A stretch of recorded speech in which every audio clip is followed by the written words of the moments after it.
سامعین سے گزارش کی جاتی ہے کہ ہمارے دونوں چینلز کے پلیٹ فارم سے جتنی بھی آڈیو بکس کی ریکارڈنگ کمپلیٹ ہو چکی ہے اسے خود بھی سنیں اور زیادہ سے زیادہ شیئر کرنے کی کوشش کریں، اور ہمارے سوشل میڈیا پلیٹ فارم کے لنکس ڈسکرپشن میں دیے گئے ہیں، ہمیں سبسکرائب اور فالو ضرور کریں تاکہ آپ کو ضروری اپڈیٹس ملتے رہیں، اور ہماری ٹیم کی فنانشیل سپورٹ کے لیے پیٹریون کی لنک ضرور چیک کریں۔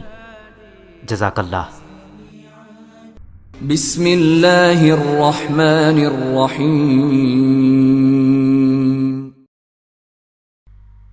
تاریخ اسلامی ہند، ہندوستان کی عظیم تاریخ کا مکمل خاکہ،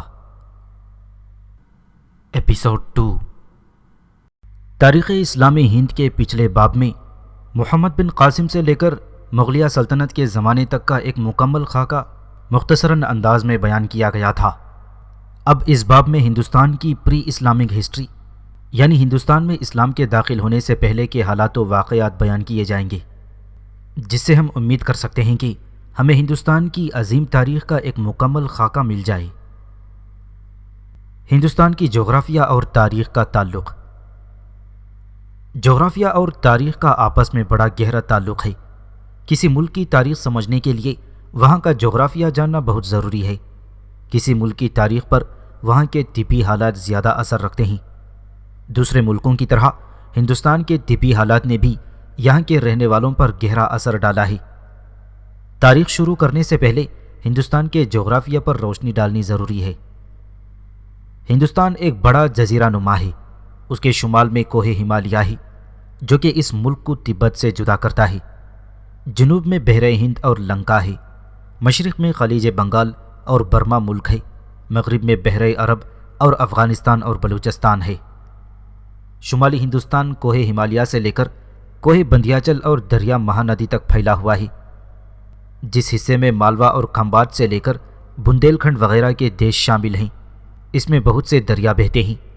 دریائے سندھ کوہ ہمالیہ سے نکلتا ہے اور پنجاب کے دریاؤں کا پانی لے کر بحر عرب میں جا گرتا ہے۔ دریائے گنگا ہندوستان کے سب دریاؤں سے زیادہ فائدہ مند دریا ہے۔ یہ کوہ ہمالیہ سے نکل کر خلیج بنگال میں جا گرتا ہے۔ اس کے معاون دریا دو حصوں میں تقسیم ہیں، ایک وہ جو شمال کی طرف سے آ کر اس سے آ ملتے ہیں جن کے نام دریائے جمنا اور گھاگرا ہیں، اور دوسرے وہ جو جنوب کی طرف بہتے ہیں اور کوہ بندھیاچل سے نکل کر اس سے آ ملتے ہیں۔ ان میں سون، بیتوا اور چینل خاص طور پر شامل ہیں۔ دریائے گنگا کی لمبائی 1500 میل ہے۔ یہ دریا بہت گہرا ہے اور تیز رفتار نہیں ہے۔ گنگا کا میدان دنیا میں سب سے زیادہ زرخیز میدان ہے۔ گنگا سے جو فائدے ہندوستان کو ہوتے ہیں وہ کسی دوسرے دریا سے نہیں ہوتے، اور ہندو اس دریا کو بہت پوتر سمجھتے ہیں۔ برہما پتر، یہ دریا کوہ ہمالیہ سے نکل کر خلیج بنگال میں جا گرتا ہے۔ ہندوستان میں اس دریا کی لمبائی 800 میل سے کچھ زیادہ ہے۔ اس تمام راستے میں جہاز چلتے ہیں۔ دکن کے دریا۔ دکن میں دریا دو حصوں میں تقسیم ہیں، ایک جو مشرق کی طرف بہتے ہیں جیسے مہاندی، گوداوری، کرشنا اور کاویری شامل ہیں، دوسرے وہ جو مغرب کی طرف بہتے ہیں جیسے نرمدا اور تامپنی۔ مشرق کی طرف بہنے والے سب دریا تیز رفتار ہونے کی وجہ سے جہاز رانی کے قابل نہیں، مگر آب پاشی کے لیے بہت فائدہ مند ہیں۔ ان سب دریاؤں کے ڈیلٹے بہت زرخیز ہیں۔ نرمدا اور تاپتی کی گھٹائیں دور تک پھیلی ہوئی ہیں، اس لیے جنوب میں مغربی مانسون ہواؤں کی وجہ سے ان کے اندرونی حصوں میں بہت بارش ہوتی ہے۔ آب و ہوا پر بھی ان ہواؤں کا زیادہ اثر ہوتا ہے۔ ہندوستان کے میدان مندرجہ ذیل حصوں میں تقسیم کیے جاتے ہیں۔ شمالی میدان، اس میدان میں صوبہ بہار، بنگال، آگرہ اور اودھ اور مشرقی راجپوتانہ شامل ہیں۔ اس تمام میدان کو دریائے گنگا اور اس کے معاون سیراب کرتے ہیں۔ دوسرے نمبر پر مغربی میدان، اس میدان میں دہلی، مغربی راجپوتانہ، پنجاب اور سندھ شامل ہیں، اور اس سارے میدان کو سندھ اور اس کے معاون دریا سیراب کرتے ہیں۔ تیسرے نمبر پر جنوب کے مشرقی اور مغربی ساحل کے میدان۔ تمام ہندوستان کی آب و ہوا ایک جیسی نہیں ہے، بلکہ مختلف جگہوں کی آب و ہوا مختلف ہے، اس لیے ہندوستان میں ہر قسم کی آب و ہوا پائی جاتی ہے۔ یہاں گرم سے گرم اور سرد سے سرد جگہیں پائی جاتی ہیں۔ یہاں کئی ایسی جگہیں ملتی ہیں جہاں بارش کی ایک بوند بھی نہیں ہوتی، اور یہاں پر ایسی جگہیں بھی ہیں جہاں بہت زیادہ بارش ہوتی ہے، اور زیادہ بارش کی وجہ سے دنیا کا کوئی ملک اس کا مقابلہ نہیں کر سکتا۔ کسی ملک کی پیداوار کا انحصار وہاں کی آب و ہوا پر ہوتا ہے۔ چونکہ ہندوستان میں ہر قسم کی آب و ہوا پائی جاتی ہے، اس لیے اس ملک میں ہر قسم کی پیداوار زیادہ سے زیادہ پائی جاتی ہے۔ میدانوں میں کھجور، ناریل، بانس، ربڑ وغیرہ کے درخت پائے جاتے ہیں اور گیہوں، جو، جوار، باجرہ، گنا اور کپاس وغیرہ بوئی جاتی ہے۔ کوہ ہمالیہ پر صنوبر اور دیودار کے درخت پائے جاتے ہیں۔ ہندوستان کی حدود اربع سے ظاہر ہے کہ ہندوستان جیسے ملک میں جس کے 3 طرف سمندر ہوں اور ایک طرف ہمالیہ جیسے پہاڑ کی مضبوط دیوار 17ویں صدی سے پہلے جبکہ جہاز رانی کا کام پوری طرح تجربے میں نہیں آیا تھا، اس کے اندر داخل ہونا بہت مشکل کام تھا۔ اگر کوہ ہمالیہ کی اونچائی مشرق سے مغرب تک برابر چلی جاتی ہے تو ہرگز انگریزوں کے وقت سے پہلے کوئی حملہ آور ہندوستان میں داخل نہیں ہو سکتا تھا۔ پہاڑوں کے درمیان درے بنے ہوئے ہیں جو تاریخی نقطہ نظر سے بہت اہمیت رکھتے ہیں، کیونکہ یہ درے وہی ہیں جو کہ حکومت کے کاموں کے لیے کام میں لائے جاتے ہیں، اور یورپین قوموں سے پہلے ان دروں کے راستے سے تمام حملہ آور ہندوستان میں داخل ہوئے تھے، لیکن سفر کی مشکلات کی وجہ سے ہندوستان کا تعلق دنیا کی دوسری آبادیوں سے الگ رہا۔ اس علیحدگی سے ہندوستان کو فائدہ بھی ہوا اور نقصان بھی۔ فائدہ تو یہ ہوا کہ یہاں کے رہنے والے آرام و چین کی زندگی بسر کرنے کی وجہ سے ترقی کی چوٹی پر پہنچ گئے۔ آتم گیان کی تعلیم جو کہ صرف آریاؤں کے دماغ کی پیدا کی ہوئی ہے اور جس پر آج ہندوستان کو ناز ہے، انہی طبی حالات کی وجہ سے تربیت پائی تھی اور دنیا کو فائدہ پہنچانے کی وجہ بنی۔ نقصان یہ پہنچا کہ جہاں تک سماجی زندگی، تجارتی ترقی اور حکومت کرنے کا تعلق تھا، ہند کے رہنے والے دنیا کی دوسری قوموں سے بہت پیچھے رہ گئے۔ شمال میں سلسلہ کوہ ہمالیہ ایک قدرتی دیوار کا کام دیتا ہے اور باہر کے حملہ آوروں کے راستے میں بڑی بھاری رکاوٹ ہے۔ شمال مشرق کی پہاڑیاں اور قراقرم کے پہاڑوں کی قطاروں میں کوئی درہ نہیں ہے، اس لیے ان قدرتی دیواروں کی وجہ سے چین کی طرف سے کوئی دشمن آج تک ہندوستان پر حملہ نہیں کر سکا۔ یورپین قوموں سے پہلے جتنے بھی حملہ آوروں نے ہندوستان پر چڑھائی کی تھی وہ مغربی دروں کے راستے ہندوستان میں داخل ہوئے۔ اگر مغربی درے نہ ہوتے تو ہندوستان کی تاریخ بالکل علیحدہ ہوتی۔ کوہ ہمالیہ شمال کی ٹھنڈی ہواؤں کو ہندوستان میں داخل ہونے سے روکتا ہے اور ان ہواؤں کے نقصان سے اس ملک کی کاشتکاری کو محفوظ رکھتا ہے۔ اس کے علاوہ ہندوستان کی مانسون ہواؤں کو آگے جانے سے روکتا ہے، جس سے یہ ہوائیں ہمالیہ پہاڑ سے ٹکرا کر اس کے جنوب میں موسلا دھار بارش کرتی ہے۔ بندھیاچل پہاڑ نے جنوبی ہندوستان کو ان تبدیلیوں سے جو شمالی ہندوستان میں وقتاً فوقتاً ہوتی رہیں بہت محفوظ رکھا اور شمالی ہندوستان کے رہنے والوں کو جنوبی ہندوستان کے لوگوں کی تہذیب پر اثر نہیں ڈالنے دیا۔ بھارت ورش کی ندیوں نے بھی اس دیش کی تاریخ بنانے میں بہت کچھ حصہ لیا ہے، جو اس علاقے گنگا اور سندھ کے معاون دریاؤں کے ذریعے سیراب ہوتے ہیں۔ وہ بڑے زرخیز ہیں۔ شمالی ہند کے قریب قریب تمام بڑے بڑے تاریخی شہر جو تجارت، تہذیب اور ترقی کے مرکز ہیں، انہی دریاؤں کے کناروں پر واقع ہیں۔ دریائے گنگا میں جہاز اچھی طرح چل سکتے ہیں اور ملک کی پیداوار ایک جگہ سے دوسری جگہ لے آتے ہیں، اور پھر ہندوستان میں کئی دریا صوبوں اور ضلعوں کی حدود کا کام دیتی ہیں۔ بدقسمتی سے ہندوستان جیسے خوبصورت اور بے نظیر ملک میں ایک قدرتی کمی بھی ہے۔ ہندوستان کا ساحل بہت کم کٹا پھٹا ہے، اس لیے مفید بندرگاہیں بہت کم ہیں۔ اس کا نتیجہ یہ ہوا کہ یہاں کے لوگ جہاز رانی کے کام میں مغربی ملکوں کی طرح ترقی نہیں کر سکے۔ ہندوستان کے سمندری ساحل کی اس کمی کی وجہ سے یہاں کے لوگ سمندری تجارت اور ترقی میں بہت پیچھے ہیں۔ ہندوستان کے قدیم باشندے، ڈراویڈینز کا زمانہ۔ قدیم زمانے میں ہندوستان میں جنگلی اور وحشی لوگ آباد تھے۔ یہ لوگ جنگلی جانوروں کی طرح درختوں کے کھوکھلوں اور پہاڑوں کے غاروں میں رہتے تھے، ننگے پھرا کرتے تھے، اور یہ لوگ نہ تو مٹی کے برتن بنانا چاہتے تھے اور نہ دھاتوں کا استعمال کرنا جانتے تھے۔ چھری اور چاقو کے بجائے پتھروں کے بھدے ہتھیاروں سے جنگلی جانوروں کا شکار کرتے تھے، کیونکہ اس وقت کے لوگ دھاتوں کا استعمال کرنا نہیں جانتے تھے۔ اس لیے ان لوگوں کو پتھر کے زمانے کے کچھ عرصے بعد لوگوں نے آہستہ آہستہ ترقی کی اور اپنی حالت پہلے کی نسبت اچھی بنا لی۔ ان لوگوں نے گھاس پھوس کی جھونپڑیاں بنانی شروع کر دیں اور اپنے جسم کو پتوں اور جانوروں کی کھالوں سے ڈھانپنے لگے۔ پتھروں کے بھدے ہتھیاروں کے بجائے نوکدار بھالوں اور تیر کمان کا استعمال کرنے لگے۔ مٹی کے برتن بھی بنانے سیکھ گئے۔ اس وقت کے لوگ دھاتوں کا استعمال کرنا جان گئے تھے، اس لیے وہ زمانہ لوہے کا زمانہ یعنی دھات کا زمانہ کہا جانے لگا۔ مورخین کا خیال ہے کہ یہی جنگلی باشندے قدیم باشندوں کے نام سے کہلائے جانے لگے تھے۔ ہندوستان کی شروع کی قومیں۔ مورخین کا خیال ہے کہ آریاؤں کے آنے سے پہلے مندرجہ ذیل 3 بڑی قومیں آباد تھیں۔ کول، یہ لوگ شمالی اور وسطی ہند میں آباد تھی، کچھ کھیتی باڑی کا کام بھی کرتے تھے، مگر عام طور پر ان کی زندگی کا گزارا شکار پر تھا۔ وہ لوگ اپنے بزرگوں کی آتماؤں کی پوجا کیا کرتے۔ ان کا خیال تھا کہ انسان کی روح مرنے کے بعد بھوت پریت کی شکل اختیار کر کے بنوں اور جنگلوں میں رہتی ہے۔ یہ قوم کئی ذاتوں سے تقسیم ہو گئی تھی۔ جوں جوں زمانہ گزرتا گیا، یہ لوگ ہندوستان میں آنے والی قوموں کے ساتھ مل جل گئے۔ کول قوم کے جن لوگوں نے ان آنے والی ذاتوں سے ملنا پسند نہیں کیا، ان میں سے بھیل اور سنتھال اور گونڈ وغیرہ کا خاص ذکر ہے۔ وہ لوگ وسطی ہند کے پہاڑوں، مغربی بنگال، اڑیسہ اور چھوٹا ناگپور میں آج تک آباد ہیں۔ ڈراوڈ، کول لوگوں کی نسبت ڈراویڈینز جسمانی اور انسانی لحاظ سے بہت آگے بڑھ گئے۔ یہ بھی شروع میں شمالی ہند میں بسے رہے، پھر کول لوگوں سے لڑتے ہوئے آہستہ آہستہ جنوبی ہند میں داخل ہوئے۔ یہ لوگ کھیتی باڑی کا کام کرتے تھے، مویشی پالتے اور بہت سی قیمتی چیزیں مثلاً سندل، چاول اور ہاتھی دانت وغیرہ سمندری راستے سے باہر بھیج کر بہت فائدہ اٹھاتے۔ اس وقت دیش کئی صوبوں میں تقسیم تھا، ہر ایک صوبے میں راجا حکومت کرتا تھا۔ ایک صوبے میں کئی گاؤں پر ایک پردھان ہوتا تھا جو اپنے گاؤں کی پیداوار کا کچھ حصہ راجا کے پاس بھیجا کرتا تھا۔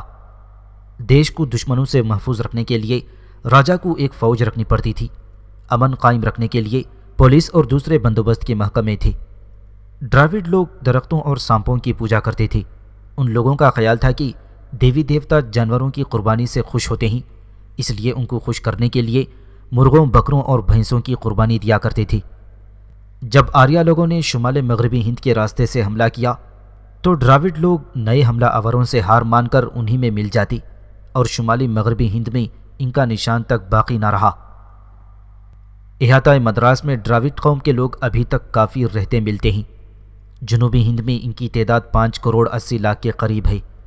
جنوبی ہند میں یہ لوگ تمل، تیلگو، ملیالم وغیرہ زبانیں بولتے ہیں۔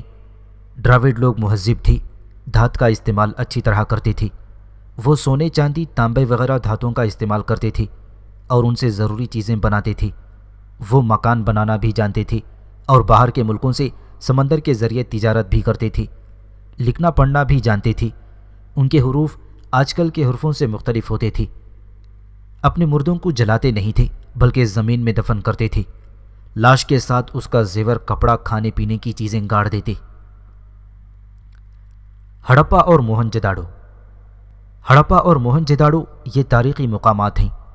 ان حلقوں کی کھدائی ہونے پر پرانی تاریخوں کی چیزیں ملی تھیں۔ ہڑپا پنجاب کے ضلع میں واقع ہے۔ ان جگہوں پر کچھ مدت پہلے کئی شہر کھود کر نکالے گئے۔ ان چیزوں سے اندازہ لگایا جا سکتا ہے کہ آج سے 5000 سال پہلے ملتان اور سندھ میں بڑے مہذب آدمی تھے۔ وہ لوگ پکے مکانوں میں رہتے تھے اور خوبصورت مندر بھی بناتے تھے اور آرام سے اپنی زندگی بسر کرتے تھے۔ موہنجوداڑو کی کھدائی سے بہت پرانے شہر ملے ہیں اور وہاں پر ایک تالاب بھی ملا ہے جس کی لمبائی 35 فٹ اور چوڑائی 23 فٹ تھی۔ اس میں نیچے اترنے کے لیے سیڑھیاں ہیں۔ اس وقت کے مکان اور دکانوں کے نشانات ہیں۔ ان سب باتوں سے ہم اندازہ لگا سکتے ہیں کہ اس وقت کے لوگ مہذب اور مالدار ہوا کرتے تھے۔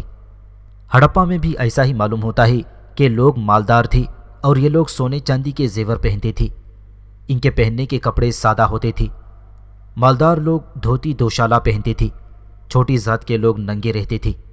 یہ لوگ اپنے مردوں کو جلاتے تھے اور ہڈیوں کو گاڑ کر وہ ان کے اوپر سمادھی بناتے تھے۔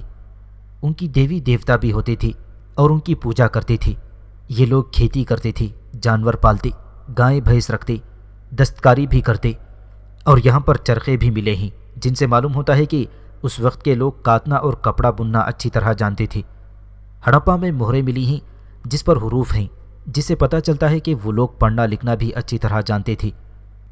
مورخین یہ جاننے کی کوشش میں ہیں کہ یہاں کے باشندے کون تھے اور کہاں سے آئے ہیں اور ان کا دھرم کیا تھا۔ آریاؤں کا ہندوستان میں آنا۔ ہندوستان کے پرانے زمانے کی لکھی ہوئی تاریخی کتابیں موجود نہیں ہیں۔ پرانے زمانے کی تاریخی باتیں اکٹھا کرنے میں ایک تاریخ بنانے والے کو جن مشکلات کا سامنا کرنا پڑتا ہے اس سے کسی کو انکار نہیں ہے، لیکن یہ کہنا بھی بے بنیاد ہے کہ پرانے زمانے کے ہندو تاریخ لکھنا نہیں جانتے تھے، بلکہ سچائی یہ ہے کہ اس زمانے کے ہندو راجاؤں کے درباروں میں برہمنوں سے زیادہ اثر والا اور کوئی نہیں تھا، اور برہمنوں کا انتظام حکومت میں صرف مذہبی معاملوں میں تعلق ہونے کی وجہ سے بڑا اثر ہوا کرتا تھا، مگر برہمنوں کی مذہبی باتوں میں مشغول ہونے پر پہلے زمانے میں ہر ایک ہندو راجا کی حکومت کے زمانے کے پورے حالات لکھے جاتے تھے، اور اس بارے میں بہت مشہور انگریز مورخ اسمتھ کی رائے لکھی جاتی ہے۔ اسمتھ لکھتا ہے، پرانے زمانے میں اگرچہ برہمنوں کا زیادہ وقت مذہبی معاملوں میں خرچ ہوتا تھا اور وہ تاریخی واقعات کے لکھنے میں بہت کم توجہ دیتے تھے، لیکن پھر بھی اس زمانے میں ہر ایک ہندو راجا کے دربار میں کوی بھاٹ اور تاریخ لکھنے والے نوکر ہوتے تھے جو کہ موجودہ حکومت کے تمام حالات پوری طرح سے لکھا کرتے تھے۔ شروع کی تاریخ جاننے کے لیے مندرجہ ذیل ذرائع ہیں۔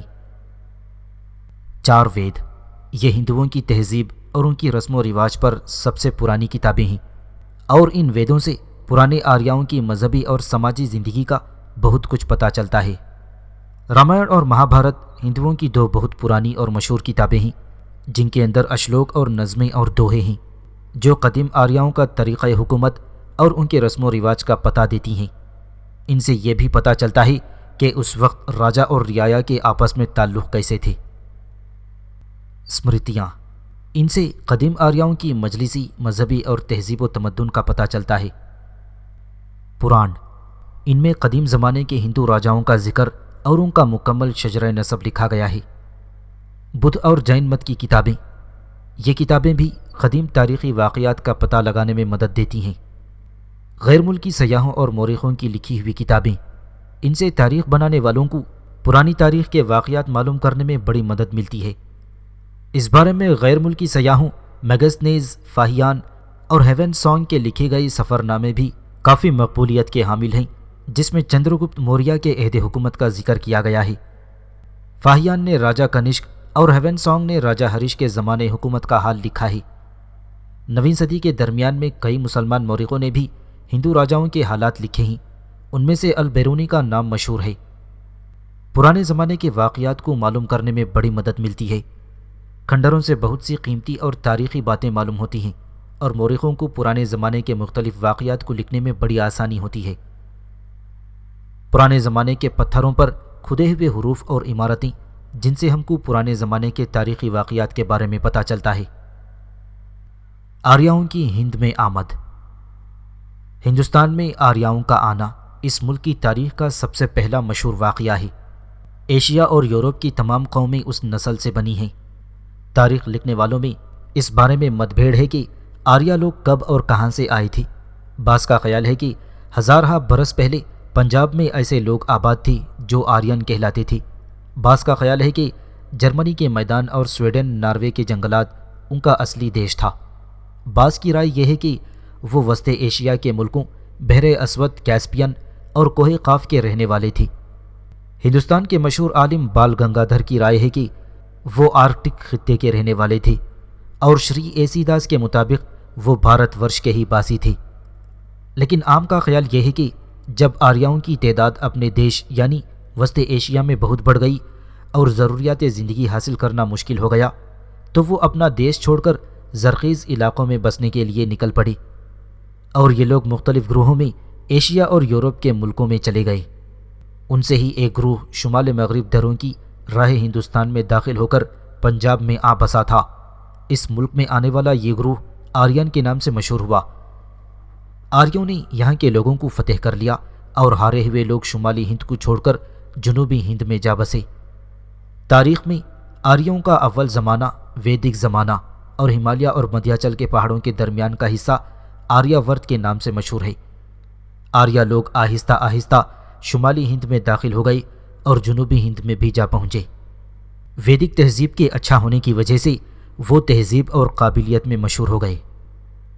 آریہ لوگ ہندوستان کے اصلی باشندوں کی نسبت بہت مہذب تھے۔ یہ لوگ بہت ہی سادہ زندگی بسر کرتے تھے۔ مویشی ان کی دولت تھی۔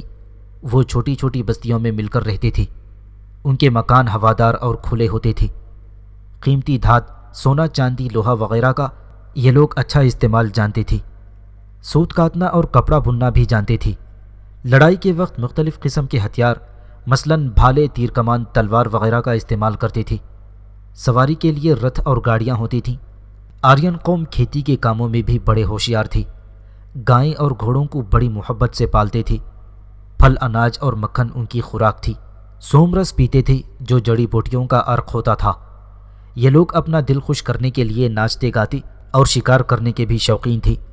ان میں ذات پات کا بھید نہیں تھا۔ ان میں عورتوں کا رتبہ بہت اونچا تھا۔ شادی بذریعہ سوئمبر ہوتی تھی۔ پردے کا رواج نہیں تھا۔ بیوہ عورتوں کی دوسری شادی کی اجازت تھی۔ عام طور پر مرد ایک ہی شادی کرتا تھا۔ رسم ستی کا رواج نہیں تھا۔ ان کی زندگی سادہ اور صاف تھی۔ آرین قوم کئی گروہ میں تقسیم تھی۔ ہر ایک گروہ میں کئی گھر اور کئی خاندان شامل تھے۔ ہر گروہ کا ایک بزرگ آدمی سردار کہلاتا۔ ان وقتوں میں آریہ لوگ گاؤں میں رہتے تھے اور کئی گاؤں کو ملا کر ایک بستی بنا دی جاتی تھی۔ بستی راجا کے ماتحت ہوتی تھی۔ اس وقت میں رعایا کو کوئی ٹیکس نہیں دینا پڑتا تھا۔ لوگ اپنی مرضی سے راجا کو نذرانہ پیش کرتے تھے۔ اس وقت میں جنگ کا طریقہ با اخلاق اور با تہذیب تھا۔ جنگ کے اصولوں کے وہ بہت پابند تھے۔ ان اصولوں کے مطابق بے ہتھیاروں پر حملہ کرنا خلاف قانون تھا۔ اس کے علاوہ زہریلے ہتھیاروں اور تیروں کا استعمال کرنا برا سمجھا جاتا تھا۔ قدیم آریاؤں کا مذہب سادہ اور صاف تھا۔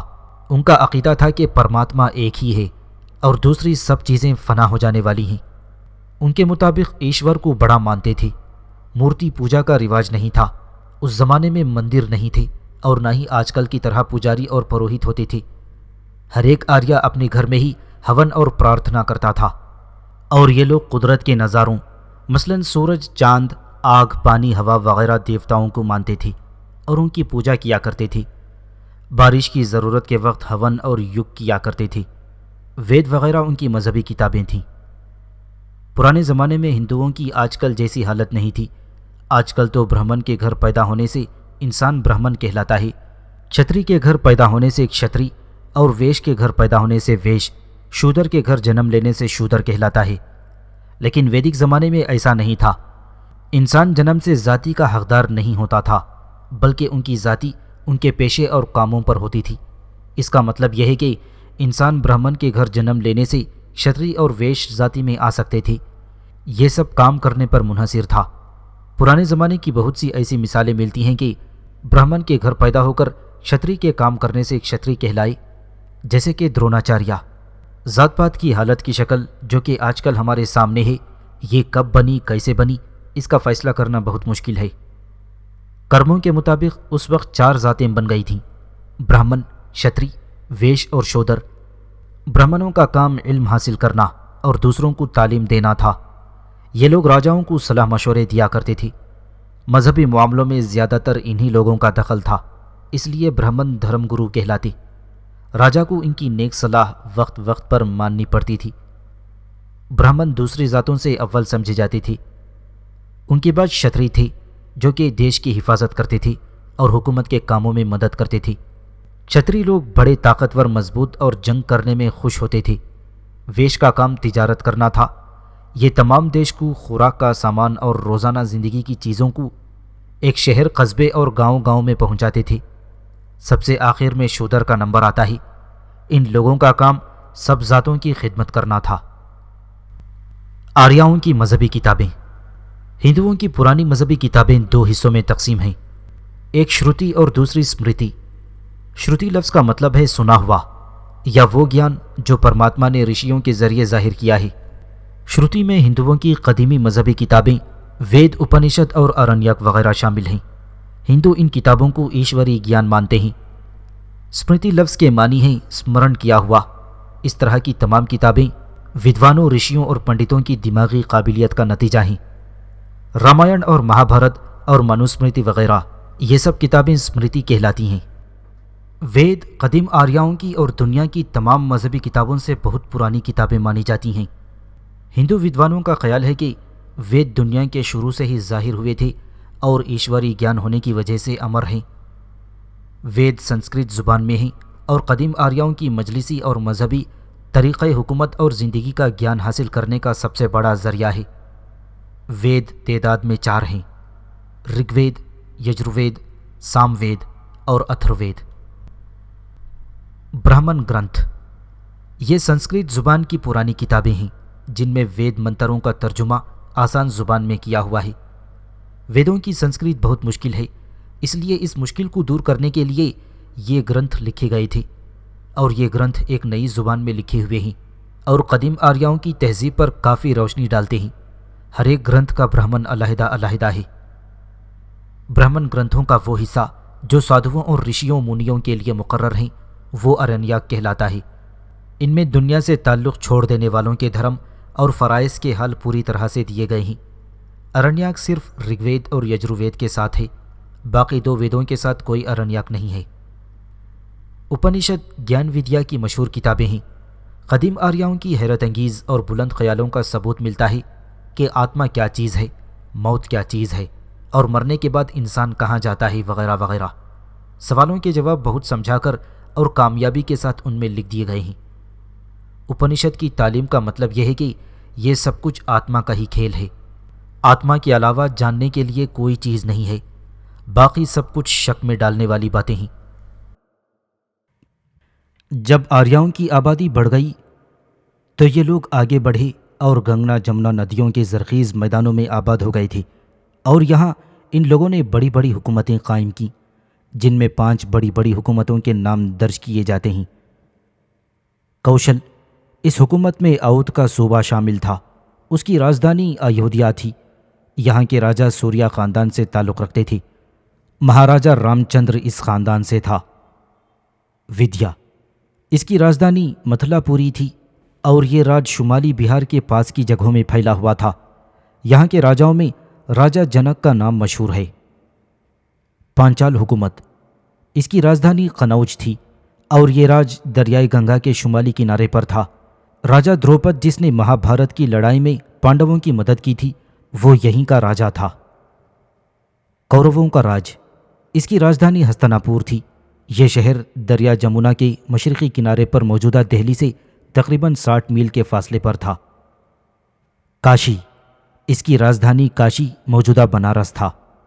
رامائن میں کوشل خاندان کے راجا رام چندر کا حال لکھا ہوا ہے۔ یہ کتاب رشی والمیکی نے سنسکرت زبان میں لکھی تھی۔ یہ کتاب 7 حصوں میں تقسیم ہے۔ 16ویں صدی یعنی اکبر بادشاہ کے عہد حکومت میں اس رامائن کو ہندی کے مشہور کوی تلسی داس نے بہت اچھے طریقے سے ہندی میں لکھا تھا، جس کو تمام ہندو بہت خوشی سے پڑھتے ہیں اور فائدہ اٹھاتے ہیں۔ رامائن اور مہابھارت سے ہم کو معلوم ہوتا ہے کہ لوگ سلسلہ آواگون کو مانتے تھے اور ان پر یقین کرتے تھے، یعنی مرنے کے بعد روح ایک شریر کو چھوڑ کر دوسرے شریر میں چلی جاتی ہے۔ لوگ وشنو اور شیو کی پوجا کرنے لگ گئے تھے، لڑکیوں کو بھی تعلیم دی جاتی تھی، لوگ سادہ زندگی اور گاؤں میں رہنا پسند کرتے تھے۔ اس وقت تمام قسم کی تعلیم اور صنعت و حرفت ترقی پر تھی، چھوٹی عمر کی شادی کا رواج نہیں تھا، ذات پات کا خیال نہیں کیا جاتا تھا، بستیوں اور شہریوں پر راجا حکومت کرتا تھا، ظالم اور نالائق بادشاہ کو تخت سے اتار دیا جاتا تھا۔ رامائن کے زمانے میں جنوبی ہند میں رہنے والے آریہ لوگ تہذیب سے ناواقف تھے، مگر مہابھارت کے زمانے میں آریہ تہذیب تمام جنوبی ہند میں پھیل چکی تھی۔ جین دھرم کی حقیقت، اس دھرم کی بنیاد ایک شتری راجکمار وردھمان مہابیر نے رکھی تھی۔ جین مذہب بدھ مذہب سے ملتا جلتا ہے۔ مہابیر حضرت عیسیٰ علیہ السلام سے 600 سال پہلے راجا سدھارتھ کے ہاں پیدا ہوئے، اور یہ بچپن ہی سے گھنٹوں سوچ وچار میں پڑے رہتے تھے۔ آخر میں 30 سال کی عمر میں وہ گھر چھوڑ کر فقیر ہو گئے اور حقیقت کی تلاش میں وہ جنگل کو چلے گئے تھے۔ جنگل میں 13ویں برس مہابیر نے سچا گیان حاصل کرنے کے بعد اپنی باقی زندگی اپنے دھرم کے پھیلانے میں لگا دی، اور اس دھرم کا نام انہوں نے جین دھرم رکھا۔ مہابیر نے 14,000 آدمیوں کو اپنا چیلا بنایا، اور آخر میں 72 سال کی عمر میں مقام پاوا ضلع پٹنہ میں وفات پائی۔ جین مذہب کے لوگ مہابیر کو 24واں اوتار مانتے ہیں۔ ان سے پہلے 22 کا تاریخ میں ٹھیک پتہ نہیں چلتا، لیکن 23واں اوتار پارسناتھ کے بارے میں مورخوں کی رائے یہ ہے کہ وہ مہابیر سے 2.5 برسوں پہلے پیدا ہوئے تھے۔ جین دھرم کی تعلیم پر اہنسا پرم دھرم یعنی کسی جاندار کو دکھ نہ دینا جین دھرم کا ایک خاص حصہ مانا جاتا ہے۔ جین لوگ ایشور کو نہیں مانتے، اور نہ ہی وہ برہمن مذہب اور ویدوں کی تعلیم کو مانتے تھے۔ جینوں کا عقیدہ ہے کہ دنیا میں کوئی ایسی چیز نہیں ہے جس میں روح یعنی جان ہو۔ یہ لوگ درختوں، پتوں، پودوں، پتھروں اور پانی میں بھی جان مانتے ہیں۔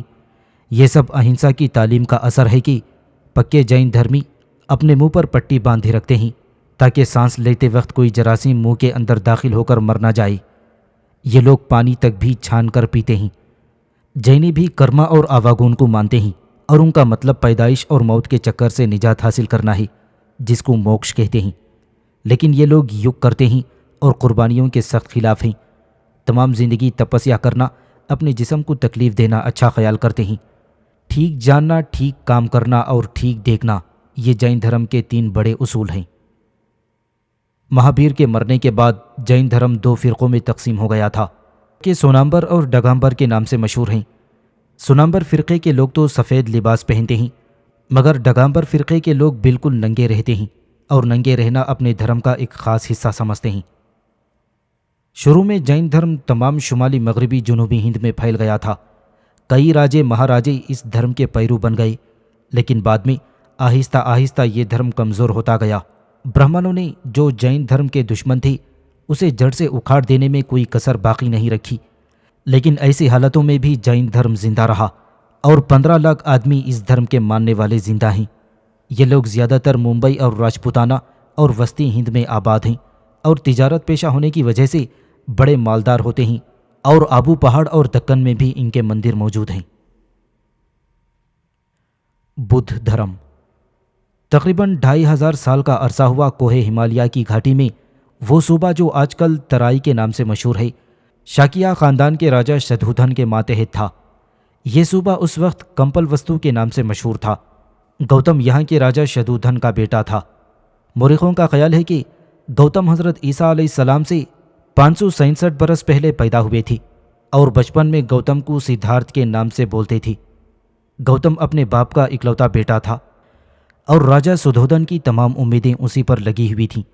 راجا نے بچپن میں ایک لائق استاد سے تعلیم دلائی، لیکن گوتم بدھ نے بچپن میں ہی اپنی تلوار کے جوہر دکھانے کے بجائے ہر وقت غم میں ڈوبا رہتا۔ بوڑھے راجا اپنے اکلوتے بیٹے کی یہ حالت دیکھ کر فکر مند ہوئے اور راجا نے گوتم کا دل خوش رکھنے کے لیے تمام آرام کا سامان جمع کر دیا، لیکن گوتم کے دل پر کوئی اثر نہ ہوا۔ راجا نے یہ دیکھ کر کہ کہیں شہزادہ راج چھوڑ کر جنگل کی طرف روانہ نہ ہو جائے، اس لیے اس نے اسے دنیا کے چکروں میں پھنسانے کے لیے گوتم کی شادی ایک خوبصورت شہزادی یشودھرا کے ساتھ کر دی، جو کچھ عرصے بعد ان سے ایک لڑکا پیدا ہوا۔ مگر یہ دنیا کے جھگڑے گوتم کی حالت میں کوئی تبدیلی نہ کر سکے۔ زندگی کی مشکلوں سے آدمی کس طرح چھٹکارا پا سکتا ہے، صرف ایک ہی یہ دھیان تھا جس کو وہ ہر وقت سوچتا رہتا تھا۔ ایک دن شہزادہ گوتم سیر کے لیے باہر نکل گیا۔ راستے میں شہزادی کی نظر ایک بوڑھے پر پڑی جو کمزوری کی وجہ سے ایک پاؤں بھی مشکل سے نہ چل سکتا تھا۔ اس کے تمام بدن پر جھریاں پڑی ہوئی تھیں اور اس کے بال برف جیسے سفید تھے۔ یہ دیکھ کر اس نے سارتھی سے پوچھا وہ کون ہے۔ سارتھی نے جواب دیا کہ یہ بوڑھا ہے اور یہ حالت بڑھاپے کی وجہ سے ہے، اور بڑھاپے میں ہر ایک آدمی کی یہی حالت ہوتی ہے۔ یہ بات سنتے ہی شہزادے کے دل کو دکھ ہوا اور رنج کی حالت میں گھر واپس آیا۔ دوسرے دن اسے ایک اپاہج سڑک کے کنارے مجبوری کی حالت میں ملا۔ تیسرے دن دیکھا کہ کچھ لوگ ارتھی اٹھائے لیے جا رہے ہیں۔ اس نے مردے کو لکڑی کی طرح اکڑا ہوا دیکھا۔ آدمی کی آخری حالت نے گوتم کے دل میں بڑا بھاری اثر کیا۔ اسے یقین ہو گیا کہ دنیا مصیبتوں کا گھر ہے، اس تھوڑی سی زندگی پر غرور کرنا بیکار ہے۔ آخر میں اس نے دنیا کو چھوڑ کر جنگلوں میں چلے جانے کا پختہ ارادہ کر لیا، جس سے وہ گیان دھیان سے رہ کر آواگون یعنی بار بار جنم لینے کے چکر سے نجات حاصل کر سکے۔ آخر میں گوتم نے ایک رات اپنے ماں باپ، عورت اور بیٹا اور عیش و آرام کو چھوڑ کر جنگلوں کا راستہ اختیار کر لیا۔ اس وقت گوتم کی عمر 28 برس کی تھی۔ گھر سے نکل کر گوتم اصلیت کی تلاش کے لیے پہلے تو برہمنوں سادھوؤں کی خدمت میں حاضر ہوا، اور جب ان سے دل کو تسلی نہیں ہوئی تو گوتم نے ایشوری گیان حاصل کرنے کے لیے مشکل سے مشکل تکلیفیں اٹھائیں اور اپنے جسم کو طرح طرح کے دکھ دیے، مگر پھر بھی اطمینان نہ ہوا۔ پھر ایک دن اسے دھیان کی حالت میں ایک روشنی محسوس ہوئی اور گیان حاصل ہوا اور نجات کا راستہ مل گیا۔ اس دن سے گوتم بدھ گیانی کے نام سے مشہور ہوا۔ اب گوتم اپنے دھرم کو پھیلانے پر تیار ہو گیا۔ دیش بدیش میں گھوم کر لوگوں کو آدیش دیتا رہا، اور پھر وہ اپنی جنم بھومی کپل وستو پہنچا، جہاں اس کے ماں باپ، عورت اور بیٹا اور رشتہ داروں نے اس کا مذہب مان لیا اور چیلے بن گئے۔ آخر میں 80 برس کی عمر میں حضرت عیسیٰ علیہ السلام سے 543 برس پہلے کشتی نگر میں، جو کہ گورکھپور کے پاس ہے، اس دنیا سے چل بسے۔ ان کی تعلیم سادہ اور آسان تھی اور ہر ایک آدمی کی سمجھ میں آسانی سے آ جاتی تھی۔ اس وقت کے جو آدمی ہندو دھرم کی مشکلوں اور ذات پات کے جھگڑوں سے تنگ آ چکے تھے، جلد ہی بدھ مت میں آ گئے۔ بدھ نے بتایا کہ یگ، قربانی، دیوی دیوتاؤں کی پوجا بیکار ہے۔ موکش یعنی ہدایت پانے کے لیے صرف ایک ہی راستہ ہے، وہ یہ ہے کہ آدمی برے کاموں کو چھوڑ کر سادگی کی زندگی بسر کرے۔ مہاتما بدھ نے اپنی تعلیم میں ایشور کے بارے میں کچھ نہیں کہا ہے، اس بات پر زور دیا ہے کہ آدمی دکھ سکھ اپنے کرموں کے مطابق بھوگتا ہے، اور وہ آواگون کو بھی مانتا تھا۔ اس کا عقیدہ تھا کہ جب تک آدمی موکش حاصل نہیں کر لیتا، اس وقت تک وہ بار بار جنم کی صورت میں نجات نہیں پاتا۔ بدھ دنیا کو مصیبتوں کا گھر بتاتا ہے اور کہتا ہے کہ جہاں آدمی کو برے کاموں سے نقصان پہنچتا ہے، وہاں اپنے جسم کو دکھ دینے سے کچھ فائدہ نہیں ہوتا۔ لالچ، چوری، بدکاری، شراب پینا، جھوٹ بولنے سے پرہیز کرنا چاہیے۔ اہنسا دھرم یعنی کسی جاندار کو دکھ مت دو، بڑوں کا ادب کرو، ماں باپ کا حکم مانو، کسی کو کمزور مت جانو، سادہ زندگی بسر کرو، وغیرہ وغیرہ۔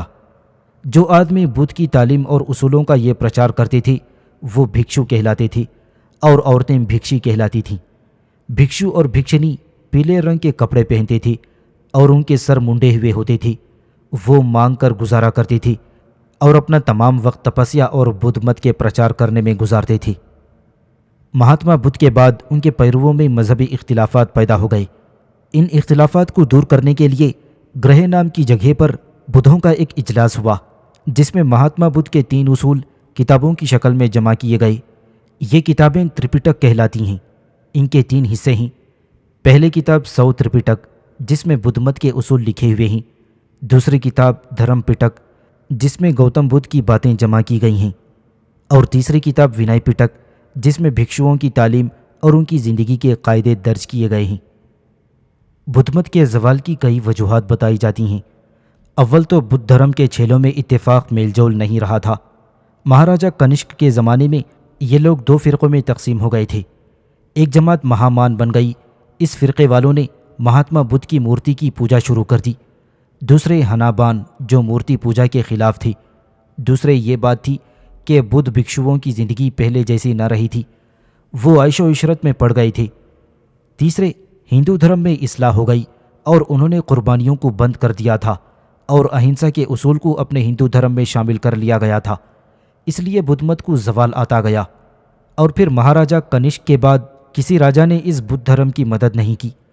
بدھ اہنسا کے اصول کو مانتا تھا، اس لیے راجپوت، جو کہ اپنی بہادری اور جنگی کارناموں میں مشہور تھے، بدھ مت کے سخت خلاف تھے۔ انہوں نے ہندو دھرم کی حمایت کی اور ہندو دھرم کے پرچار کرنے والے کمارل بھٹ اور شنکر آچاریہ نے بدھ دھرم کے خلاف پرچار کیا اور لوگ ہندو دھرم میں شامل ہوتے گئے، اس لیے بدھ مت کا خاتمہ ہوتا گیا۔ ہندوستان پر ایرانیوں اور یونانیوں کے حملے۔ بدھ زمانے اور حضرت عیسیٰ علیہ السلام سے 500 سال پہلے شمالی ہند میں کئی آزاد ریاستیں تھیں، جن میں سے مگدھ، کوشل اور اجین مشہور ہیں، جو آپس میں لڑتی رہتی تھیں۔ شمالی ہند میں مگدھ ریاست سب سے زیادہ طاقتور تھی۔ راجہ مہاپدم نند اس کا آخری راجہ تھا۔ اس کے عہد حکومت میں سکندر اعظم نے ہندوستان پر حملہ کیا۔ یہ تینوں راجہ ہمیشہ سے ایک دوسرے کے دشمن تھے اور ایک دوسرے کو ہرانے کی فکر میں رہتے تھے، اس لیے ان میں کمزوری آ گئی تھی، یہاں تک کہ باہر کے حملوں کو روکنے کی طاقت نہیں رہی تھی۔ 7ویں صدی کے پہلے حصے حضرت عیسیٰ علیہ السلام کے آخر میں ایران میں دارا گشتاشپ کا راج تھا۔ جب وہ اپنی حکومت کا فارس تک پھیلاؤ کر چکا تو اس نے افغانستان، بلوچستان اور ہندوستان کو فتح کرنے کی خواہش کی، اور اس کا اپنا ایک مشہور سپہ سالار سکائی لیکس فوجی بیڑے کے ساتھ خلیج فارس کے راستے دریائے سندھ آن پہنچا اور تھوڑے ہی عرصے میں پنجاب کے کچھ حصے پر اپنا قبضہ کر لیا۔ یہاں 2 صدیوں تک ایرانیوں کا راج رہا۔ تقریباً 200 سال بعد ایرانیوں کا ہندوستان سے تعلق ختم ہو گیا، لیکن تجارتی تعلق بعد میں بھی بنا رہا۔ ایرانی تہذیب کا بھی ہند کی تہذیب پر بڑا اثر پڑا۔ ہندوستان اور ایران کے تعلق نے سکندر اعظم کو ہندوستان پر حملہ کرنے کو مجبور کیا تھا۔ سکندر اعظم دنیا کے مشہور فاتح یونان کی ایک چھوٹی سی سلطنت مقدونیہ کے بادشاہ فیلقوس کے ہاں حضرت عیسیٰ علیہ السلام سے 365 سال پہلے پیدا ہوا تھا۔ یونانی باشندے چونکہ آریاؤں سے شروع سے ہی تعلق رکھتے تھے، سکندر اعظم بچپن میں ہی دنیا کو فتح کرنے کے خواب دیکھا کرتا تھا۔ ارسطو یعنی ارسطوٹل سکندر کے استاد تھی۔ ان سے تعلیم حاصل کرنے کے بعد اس کی دلی خواہش کو اور بھی طاقت ملی۔ جب وہ مقدونیہ کی تخت پر بیٹھا اس وقت اس کی عمر 20 سال کی تھی۔ وہ بڑا بہادر، ہوشیار، عالی حوصلہ بادشاہ تھا اور دنیا کی تاریخ میں اس کا مرتبہ بہت اونچا ہے۔ جب سکندر اعظم تخت پر بیٹھا تو اس وقت ایران میں دارا کی حکومت تھی۔ حکومت کی باغ ڈور سنبھالتے ہی سکندر اعظم نے ایران پر حملہ کیا اور اسے اپنے راج میں ملا لیا۔ ایران کی فتح کے بعد حضرت عیسیٰ علیہ السلام کے دور سے 337 برس پہلے سکندر اعظم نے ہندوستان کی طرف کوچ کیا اور ہندوکش پہاڑ سے ہندوستان میں داخل ہوا۔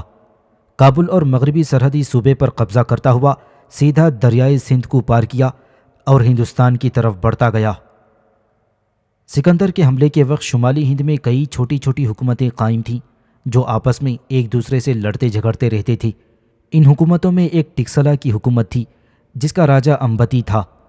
جہلم اور چناب ندی کے درمیانی علاقے پر راجہ پورس راج کرتا تھا۔ پورس اور امبھی آپس میں دشمن تھے اور جب سکندر ٹکسلا پر پہنچا پورس اور امبھی آپس میں دشمن تھے۔ جب سکندر ٹکسلا پر پہنچا تو راجہ امبھی نے اس کا استقبال کیا اور راجہ پورس پر حملہ کرنے کے لیے سکندر کی مدد کی۔ راجہ امبھی نے پورس کے خلاف جنگ کرنے کے لیے 5000 فوج کے سپاہی دینے کا وعدہ کیا۔ غرضے کے ٹکسلا کے راجہ کی مدد سے سکندر نے پورس پر حملہ کر دیا، لیکن راجہ پورس 30,000 پیدل سپاہی، 4,000 گھڑ سوار، 300 رتھ اور 200 ہاتھی لے کر سکندر کا مقابلہ کرنے کے لیے میدان جنگ میں آیا۔ ان دنوں دریائے جہلم میں طغیانی آئی ہوئی تھی۔ دریا پار کرنا بڑا مشکل تھا۔ کئی ہفتے تک دونوں کی فوجیں دریا کے دونوں کناروں پر ڈیرا ڈالے پڑی تھیں۔ سکندر نے بڑی چال چلی، دریا کے کنارے کے ساتھ ساتھ تقریباً 16 میل چل کر رات کے وقت دریا پار کر لیا اور پورس پر حملہ کر دیا۔ اس وقت ہندوستانی فوج غفلت میں پڑی ہوئی تھی۔ بڑی گھمسان کی لڑائی ہوئی۔ میدان میں پورس نے شکست کھائی، اس کے سب ساتھی مارے گئے، رتھ وغیرہ بھی برباد ہو گئے، بہت سے سپاہی مارے گئے، بہت سے زخمی ہو گئے اور راجہ پورس نے بڑی بہادری سے مقابلہ کیا۔ اس کے 9 زخم آئی تھی جس کی وجہ سے وہ بے ہوش ہو کر گر پڑا اور قیدی بنا لیا گیا۔ سکندر کے سامنے لائے جانے پر اس سے دریافت کیا گیا کہ تمہارے ساتھ کیا سلوک کیا جائے۔ پورس نے بے خوف ہو کر جواب دیا کہ جیسا بادشاہ بادشاہوں کے ساتھ کرتے ہیں۔ کہتے ہیں کہ سکندر اس جواب کو سن کر بہت خوش ہوا اور اس کا علاقہ اسے واپس دے دیا اور سکندر نے پورس کو اپنا دوست بنا لیا۔ اس کے بعد مگدھ کے علاقے پر حملہ کرنے کی غرض سے دریائے چناب کو پار کیا اور وہاں دریائے راوی کے کنارے رہنے والی جنگلی قوموں نے سکندر کا خوب مقابلہ کیا۔ اس پر یونانی سپاہیوں کے دل ٹوٹ گئے اور انہوں نے آگے بڑھنے سے انکار کر دیا۔ بڑی مشکل سے سکندر دریائے بیاس تک پہنچا، مگر یہ خیال کر کے کہ میرے سپاہی آگے بڑھنے کے لیے تیار نہیں ہیں، اس نے اپنے ملک کو واپس ہونے کا ارادہ کیا۔ وہ واپس ہو کر دریائے جہلم کی طرف آیا اور اس نے اپنی فوجوں کو 2 حصوں میں تقسیم کر دیا۔ ایک حصہ تو اپنے ساتھ لے کر فلسطین اور کرمان کے راستے سے اپنے ملک کو روانہ ہو گیا اور دوسرا حصہ سمندر کے راستے سے ایران چلا گیا۔ سکندر جب بغداد کے پاس بابل کے مقام پر پہنچا تو اسے بخار ہوا اور حضرت عیسیٰ علیہ السلام سے 323 برس پہلے 33 برس کی عمر میں اس دنیا سے کوچ کر گیا۔ اگر سکندر کچھ عرصہ زندہ رہتا تو تمام ہندوستان کو اپنے قبضے میں کر لیتا۔ سکندر صرف 10 مہینے ہندوستان میں رہا تھا، اس لیے یونانی تہذیب کا ہندوستانی تہذیب پر زیادہ اثر نہ پڑ سکا۔ ہندوستانیوں پر یونانی تہذیب کا زیادہ اثر نہ ہونے کی ایک اور وجہ یہ بھی تھی کہ ہندوؤں کے پاس وید شاستر، رامائن، مہابھارت اور درشن وغیرہ کتابوں کا بہت ذخیرہ تھا۔ اس لیے یہاں کے لوگوں کو یہ دھیان بھی نہ آیا کہ ان کو یونانیوں سے بھی کچھ سیکھنا ہے۔ سکندر کے حملے سے کچھ اچھے نتیجے بھی نکلے۔ ہندوستان اور یورپ کے درمیان تجارتی تعلقات مضبوط ہو گئے۔ نیا راستہ پانی اور خشکی کا معلوم ہوا اور سکندر کے حملے سے پنجاب میں جتنی چھوٹی چھوٹی ریاستیں تھیں وہ سب کمزور ہو گئیں اور مگدھ کے راجا کے قبضے میں آ گئیں اور ہندوستان میں ایک آزاد حکومت کی بنیاد پڑ گئی۔ اب ہندوستانی یونانیوں سے ناخوش تھے کیونکہ راجہ پورس کو کسی یونانی سردار نے مار ڈالا تھا۔ اس پر یونانیوں کے خلاف فساد کھڑا ہو گیا اور چندرگپت راجہ مگدھ کے راجکمار نے پنجاب پر قبضہ جما لیا اور موریہ خاندان کی بنیاد ڈالی۔ کہتے ہیں چندرگپت کی ماں کا نام مورا تھا، اس لیے اس کے نام پر چندرگپت کا خاندان موریہ خاندان کے نام سے مشہور ہوا۔ مورخوں کا کہنا ہے کہ چندرگپت مگدھ دیش کے اس قدیم خاندان سے تعلق رکھتا تھا جس کا خاتمہ کر کے نند خاندان مگدھ راج پر قابض ہو گیا تھا۔ چندرگپت نے چند فوج جمع کر کے اپنے برہمن وزیر چانکیہ کی مدد سے مگدھ کا راج اپنے قبضے میں کر لیا تھا۔ چندرگپت موریہ کے عہد حکومت میں لوگوں کی مجلسی حالت بہت بلند تھی، لوگ بہادر اور دیانتدار تھے، عورتیں نیک اور پاک دامن اور پڑھی لکھی ہوا کرتی تھیں، نشے والی چیزوں کا استعمال نہیں ہوتا تھا، ملک میں امن و امان اور خوشحالی کا دورہ تھا، چوری کا نام و نشان نہ تھا، ہندو بدھ اور جین مت جاری تھی، برہمن سنیاسی اور بدھ بھکشو کو عزت کی نگاہ سے دیکھا جاتا تھا۔ مورخین کا خیال ہے کہ 298 قبل مسیح چندرگپت نے اپنے بیٹے بندوسار کے حق میں راج تیاگ کر جنگلوں میں چلا گیا تھا اور یہاں اس نے جین مت کے عقیدے کے مطابق اپنی زندگی گزار دی۔ چندرگپت کے بعد اس کا بیٹا بندوسرا تخت نشین ہوا۔ اس نے تقریباً 25 برس تک حکومت کی۔ اس نے اپنے انتظام سے نہ صرف حکومت کو سنبھالے رکھا بلکہ اپنی طاقت سے مغربی ہند اور جنوبی ہند کا بہت سا حصہ فتح کر کے اپنی حکومت میں شامل کیا تھا۔ چندرگپت کے عہد حکومت کی طرح اس کے وقت میں بھی غیر ملک کے سفیر آتے رہتے تھے، چنانچہ اس کے دربار میں مصر اور سیریا کے سفیر رہتے تھے۔ پھر 273 قبل مسیح بندوسرا مر گیا اور اس کے بعد اس کا چھوٹا بیٹا اشوک راج کا مالک بن گیا تھا۔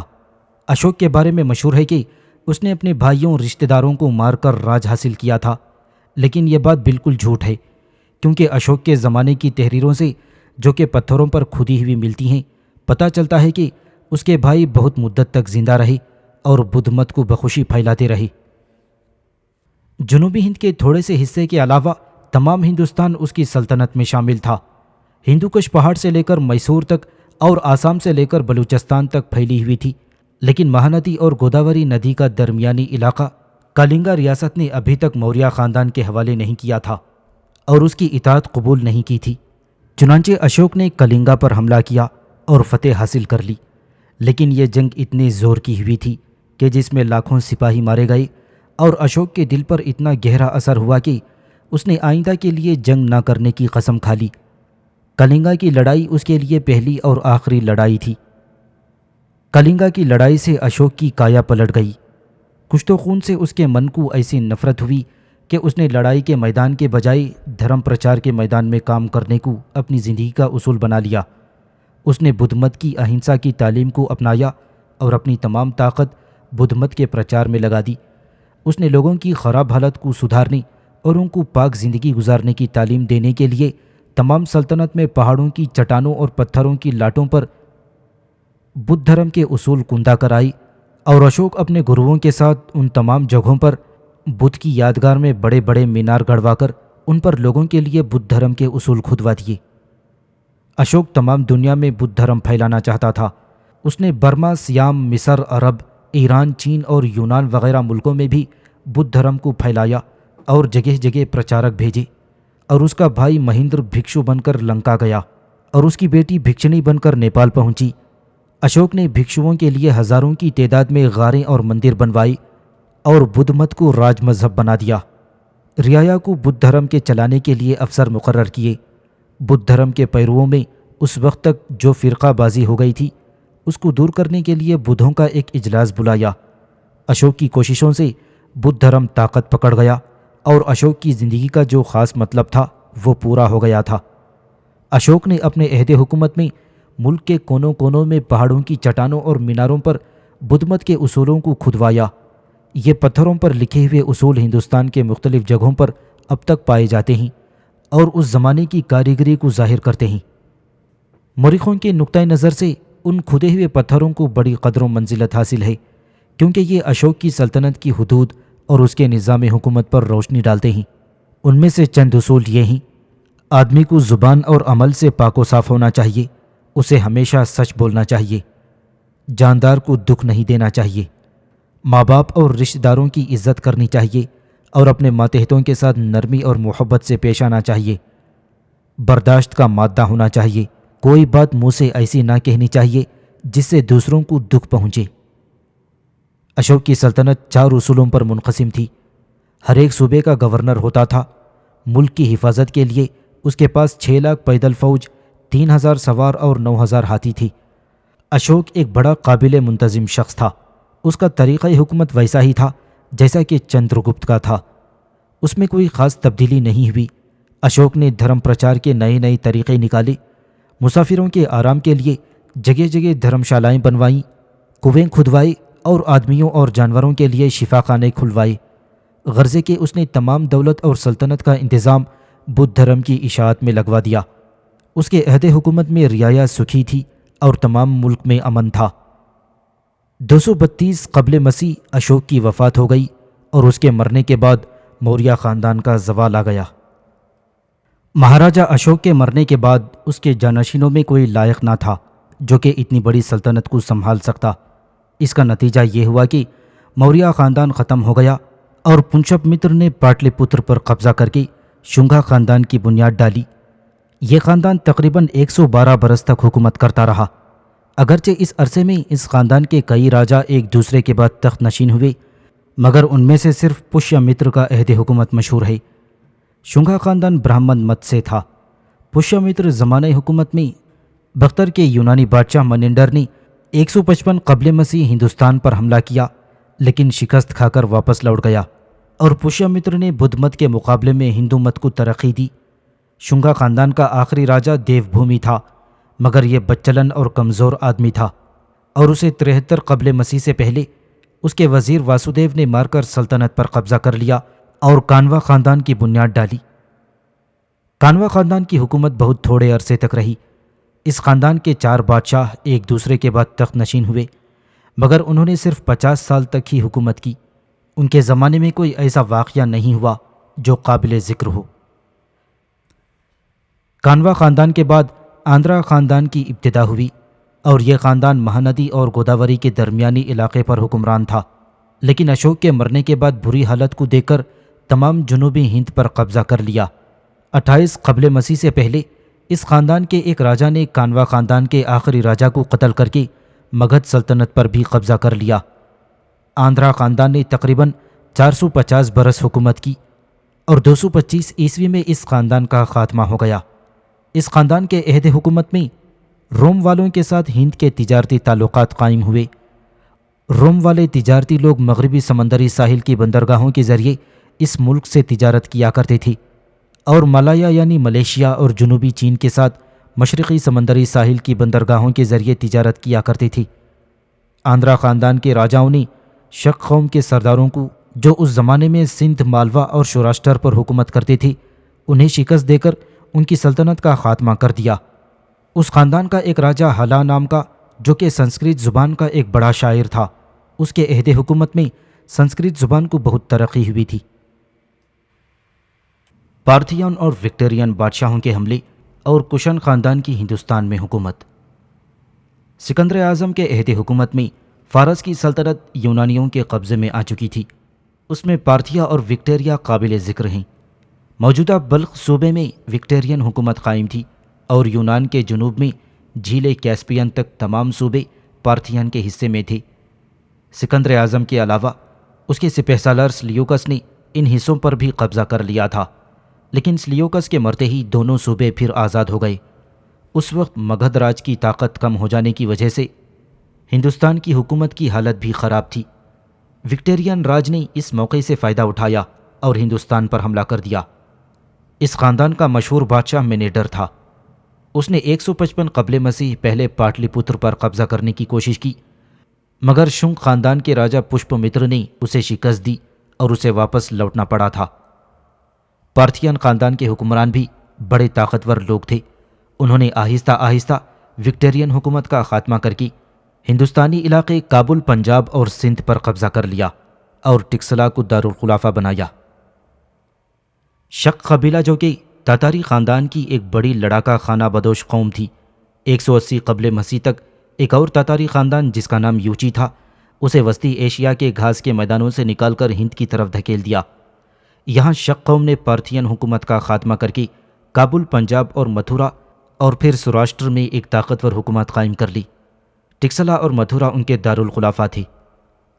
یوچی قوم چونکہ مغربی چین کے باشندوں میں سے تھی، اس نے اپنا دیش چھوڑ کر پہلے وسطی ایشیا میں راج قائم کیا اور شک قوم کو یہاں سے نکال دیا۔ لیکن یوچی قوم کو بھی اس جگہ پر کسی دوسرے لڑاکو قبیلے کے ہاتھوں چین اور آرام سے رہنا نصیب نہ ہوا، اور پھر وہ بھی سیدھی ہندوستان میں آ داخل ہوئی اور یہاں کشن قوم نے مغربی ہند میں ایک مضبوط حکومت قائم کر لی۔ کشن خاندان کے پہلے راجا کا نام کیٹفیسس تھا اور دوسرے کا نام کیٹفیسس دوم تھا۔ ان کا راج ایران سے لے کر سندھ تک پھیلا ہوا تھا۔ اس خاندان کا مشہور راجا کنشک تھا جو کہ کیٹفیسس دوم کے بعد 120 عیسوی میں تخت پر بیٹھا۔ پشاور اس کا دارالخلافہ تھا۔ مہاراجا کنشک بدھ مت کا ماننے والا تھا۔ شمالی ہند میں مہاراجا اشوک کے بعد یہ دوسرا راجا تھا جو بدھ مت کو ترقی دینے والا تھا۔ تبت، چین اور منگولیا میں بدھ دھرم کا پرچار کیا۔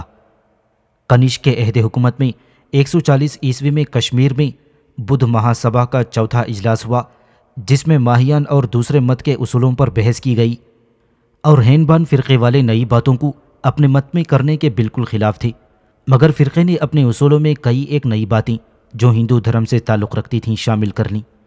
راجا کنشک مہاراجا اشوک سے 400 برس پیچھے ہوا تھا۔ 4 صدیوں کے عرصے میں شمالی ہند کو باہر کی بھی قوموں نے فتح کیا۔ ان باہر کی قوموں نے اگرچہ یہاں آباد ہو کر بدھ دھرم اختیار کر لیا تھا، مگر انہوں نے اپنے پرانے مذہبی اصول بھی اس میں شامل کر لیے تھے۔ راجا کنشک ماہیان مذہب کا پیرو تھا۔ وہ تعلیم سے بھی بڑی دلچسپی رکھتا تھا۔ اس کے زمانے میں کابل اور قندھار میں سنگ تراشی کا کام جاری ہوا۔ بدھ کی اس وقت کی بنی ہوئی مورتیاں آج تک پشاور اور لاہور کے عجائب گھروں میں رکھی ہوئی ہیں، جو کہ پرانے وقتوں کی کاریگری کی یاد دلاتی ہیں۔ راجا کنشک کے وقت میں آیورویدک نے بھی کمال کی ترقی کی۔ آیورویدک کی مشہور کتاب چرک شاستر کا لکھنے والا چرک نامی اسی زمانے میں ہوا تھا۔ راجا کنشک کو جنگ کرنا اور دوسرے ملکوں کو اپنی سلطنت میں شامل کرنے کا بڑا شوق تھا۔ آخر میں اس کی ملک کی فتح کرنے کی خواہش سے تنگ آ کر 140 عیسوی میں اس کے فوجی افسروں نے اسے قتل کر دیا اور اس طرح اس کی حکومت کا خاتمہ ہو گیا۔ ہم پہلے بھی لکھ چکے ہیں کہ سکندر اعظم کے حملے سے ہندوستان کی تہذیب پر کوئی اثر نہ پڑا تھا، مگر جب شمالی مغربی ہند میں یونانی راج قائم ہوا اور ان کا ہندوستان کے راجاؤں سے میل جول شروع ہوا تو دونوں قوموں میں آپس میں میل جول سے بڑا فائدہ اٹھایا۔ ہندوستانی درشن شاستر اور ایشوری گیان کی تعلیم کی وجہ سے یونانیوں سے بہت آگے بڑھے ہوئے تھے، اس لیے یونانی خاندان کے کئی بادشاہوں کا دل بدھ دھرم کی طرف رہا اور ہزاروں یونانیوں نے ہندو دھرم منظور کر لیا، اور فن سنگ تراشی اور سکوں کے کام میں ہندوستانیوں نے یونانیوں سے فائدہ اٹھایا۔ گپت خاندان۔ کشن خاندان کے بعد 220 عیسوی سے 320 عیسوی تک ہندوستان کی تاریخ کا کچھ صحیح علم نہیں ہے، اور ٹھیک طور سے نہیں کہہ سکتے کہ اس دوران میں کون کون سی حکومتیں برسر اقتدار آئیں۔ اس چوتھی صدی عیسوی کے شروع میں گپت خاندان نے طاقت حاصل کر کے ایک مضبوط مرکزی حکومت کی بنیاد ڈالی۔ اس خاندان کے عہد حکومت میں ہندوؤں نے مذہبی، سیاسی اور مجلسی بہت ترقی کی تھی۔ یہ زمانہ تاریخ میں ہندوؤں کا سنہری زمانہ کہلاتا ہے۔ گپت خاندان کی بنیاد ڈالنے والا چندر گپت اول تھا۔ شروع میں ایک چھوٹی سی ریاست کیسائی کا راجا تھا۔ 308 عیسوی میں اس نے لچھوی خاندان کی شہزادی سے شادی کی اور یہ شادی چندر گپت اول کے لیے فائدہ مند ثابت ہوئی۔ چندر گپت نے لچھوی خاندان کی مدد سے اپنے راج کو بڑھایا۔ سب سے پہلے چندر گپت نے اس خاندان کی مدد سے آندھرا خاندان کے آخری راجا کو شکست دے کر پاٹلی پتر پر اپنا قبضہ کیا۔ اس کے بعد اس نے بہار، اودھ اور ترہٹ کے علاقے فتح کر کے اپنی سلطنت میں شامل کر لیے۔ 320 عیسوی میں اس نے پاٹلی پتر کے مقام پر بڑی شان سے تاج پوشی کا اعلان کیا اور اپنے نام پر ایک نیا سن جو گپت سمت کے نام سے مشہور ہے اسے جاری کیا۔ چندر گپت 335 عیسوی میں مر گیا۔ اس کے بعد اس کا بیٹا سمودر گپت تخت پر بیٹھا۔ وہ بڑا جنگجو اور فاتح تھا۔ سمودر گپت نے 40 سال تک حکومت کی۔ اس تمام عرصے میں اس کے سر پر یہ دھن سوار رہی کہ وہ کسی طرح تمام ہندوستان کو فتح کر کے اس ملک کا شہنشاہ اعظم کہلائے۔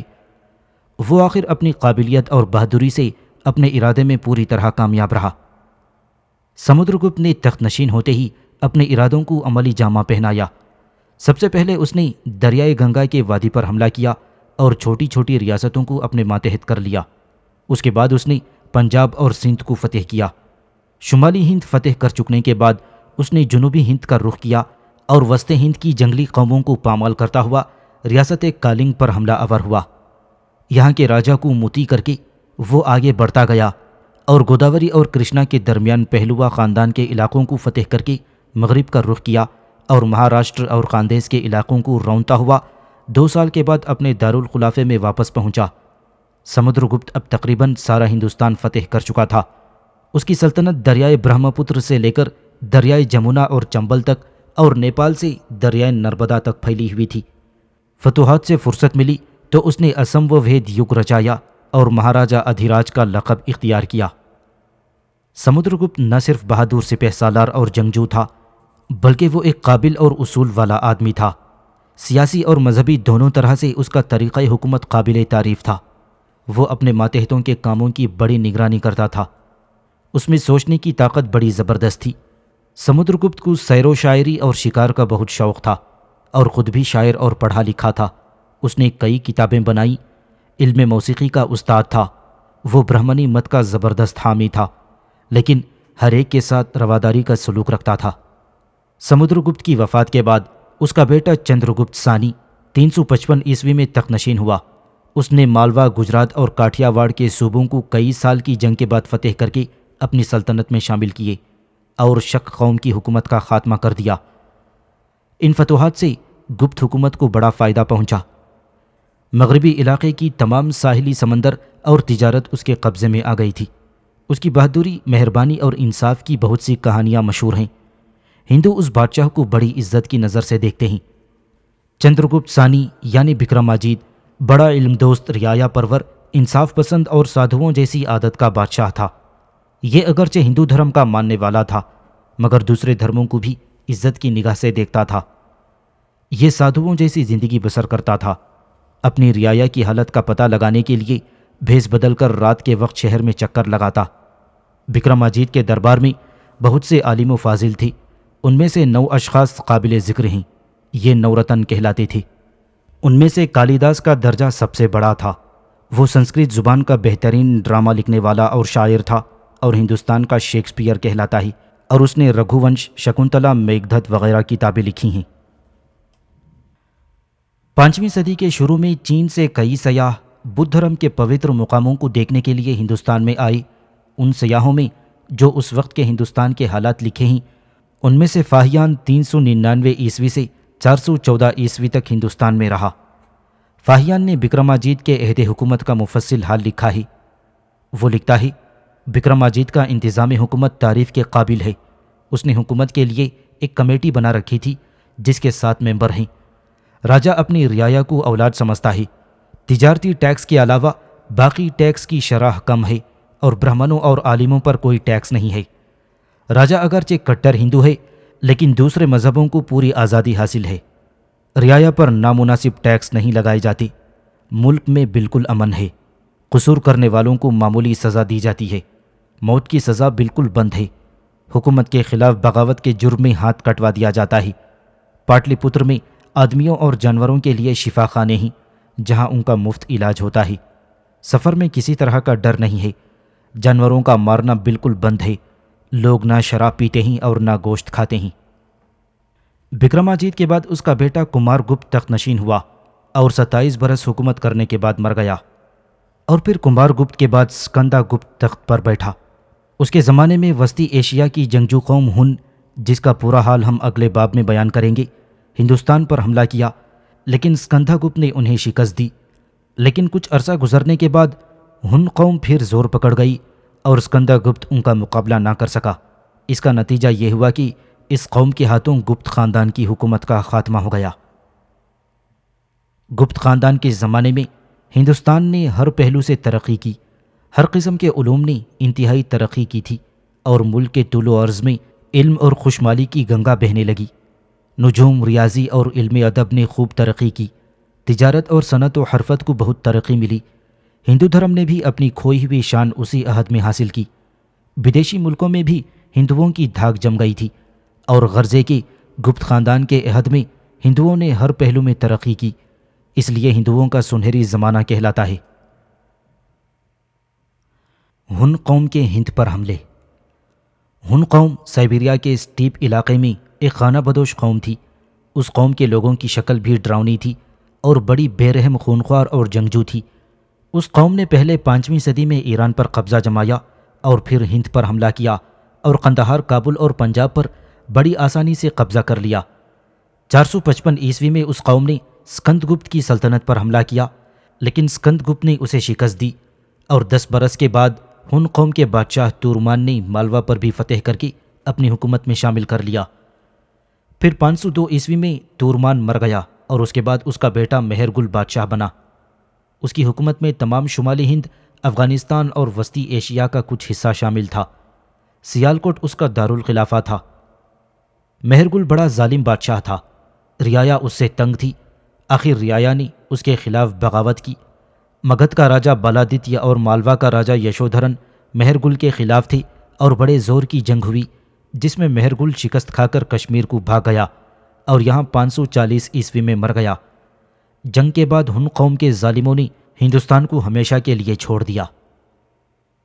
گپت خاندان کے خاتمے پر شمالی ہند میں بد نظمی پھیل گئی اور کئی چھوٹی چھوٹی خود مختار ریاستیں بن گئیں۔ 6 صدی تک یہی حال رہا۔ 7ویں صدی کے شروع پر پربھاکرن وردھن والیہ تھانیسر نے ارد گرد کی بہت سی ریاستوں کو فتح کر کے اپنی سلطنت میں ملا لیا اور آہستہ آہستہ سارے شمالی ہند کو فتح کر کے ایک مرکزی حکومت کی بنیاد ڈال دی۔ 7ویں صدی کے شروع میں راجہ پربھاکرن وردھن نے ادھر ادھر کی بہت سی ریاستوں کو فتح کر کے اپنی حکومت میں شامل کر لیا۔ 605 عیسوی میں پربھاکر وردھن مر گیا اور اس کے بعد اس کا بیٹا راجیہ وردھن تخت نشین ہوا۔ حکومت سنبھالنے کے بعد اس نے مالوا پر حملہ کر دیا۔ وجہ یہ ہوئی کہ مالوا کے راجا نے راجیہ وردھن کے بہنوئی کو، جو کہ قنوج کا راجا تھا، اسے قتل کر کے راجیہ وردھن کی بہن راجشری کو قید کر لیا تھا۔ راجیہ وردھن نے مالوا کے راجا کو شکست تو دے دی اور راج چھین لیا، مگر اس کے راجدھانی کو واپس آتے وقت راجا سالنگ والیہ بنگال نے، جو مالوا کے راجا کا دوست تھا، موت کے گھاٹ اتار دیا۔ راجیہ وردھن کے مرنے کے بعد اس کا چھوٹا بھائی ہرش وردھن، جس کو شالادیتیہ بھی کہتے ہیں، وہ راجا بنا۔ اس نے تخت پر بیٹھتے ہی اپنے بھائی کا بدلہ لینے اور اپنی بہن کو قید سے چھڑانے کے لیے بنگال کے راجا سالنگ پر چڑھائی کر دی اور اسے شکست دے کر بنگال کا علاقہ اپنی حکومت میں شامل کر لیا۔ اس فتح کے بعد اس نے لڑائی کا کام جاری رکھا اور 6 برس کی لڑائی کے بعد تمام شمالی ہند پر قبضہ کر لیا اور 620 عیسوی میں اس نے بندھیاچل پہاڑ کے جنوب میں چالوکیہ خاندان کے راجا پر چڑھائی کی، مگر وہاں کے راجا پلکسین نے اسے شکست دے دی۔ راجا ہرش وردھن کا راج بہت دور تک پھیلا ہوا تھا۔ کوہ ہمالیہ سے نرمدا تک اور پنجاب سے آسام تک تمام علاقے اس کی سلطنت میں شامل تھے۔ اس نے تھانیسر کے بجائے قنوج کو اپنی راجدھانی بنایا اور مہاراجا ادھیراج کا لقب حاصل کر کے باقی عمر بڑی اچھی طرح سے حکومت کے فرائض پورے کرتا رہا۔ راجا ہرش وردھن بڑا عادل، رحم دل اور علم دوست تھا۔ وہ خود بھی بڑا عالم، فاضل اور شاعر تھا۔ راجا ہرش شروع میں ہندو دھرم کا پیرو تھا، مگر آخر میں بدھ دھرم اختیار کر لیا تھا۔ ہیون سانگ کے حالات۔ ہیون سانگ ایک چینی سیاح تھا جو 629 عیسوی میں ہندوستان آیا اور 645 عیسوی تک اس ملک میں رہا تھا، اور یہ تاشقند اور سمرقند کے راستے قندھار پہنچا تھا اور تمام ہندوستان کا دورہ کیا، اور اس نے ہندوستان کے تمام حالات مفصل طور پر لکھے ہیں۔ ہمیں ان حالات سے پتہ چلتا ہے کہ اس ملک میں امن و امان تھا، لوگ سکھ اور چین کی زندگی بسر کرتے تھے۔ سلطنت کئی صوبوں میں تقسیم تھی۔ زمین کی پیداوار کا 6واں حصہ لگان کی شکل میں وصول کیا جاتا تھا۔ ٹیکس بہت کم تھی، سزائیں بڑی سخت تھیں، سنگین جرم کرنے والوں کے ہاتھ پاؤں کاٹ دیے جاتے تھے، سڑکیں محفوظ تھیں، یاتریوں کے آرام کے لیے دھرمشالائیں موجود تھیں، بڑے بڑے شہروں میں حکومت کی طرف سے ہسپتال قائم تھے۔ نلندہ میں بودھوں کی بڑی بھاری یونیورسٹی تھی۔ اس کالج میں 10,000 طالب علم حکومت کے خرچ پر تعلیم حاصل کرتے تھے۔ لوگ سادہ اور پاک زندگی بسر کرتے تھے۔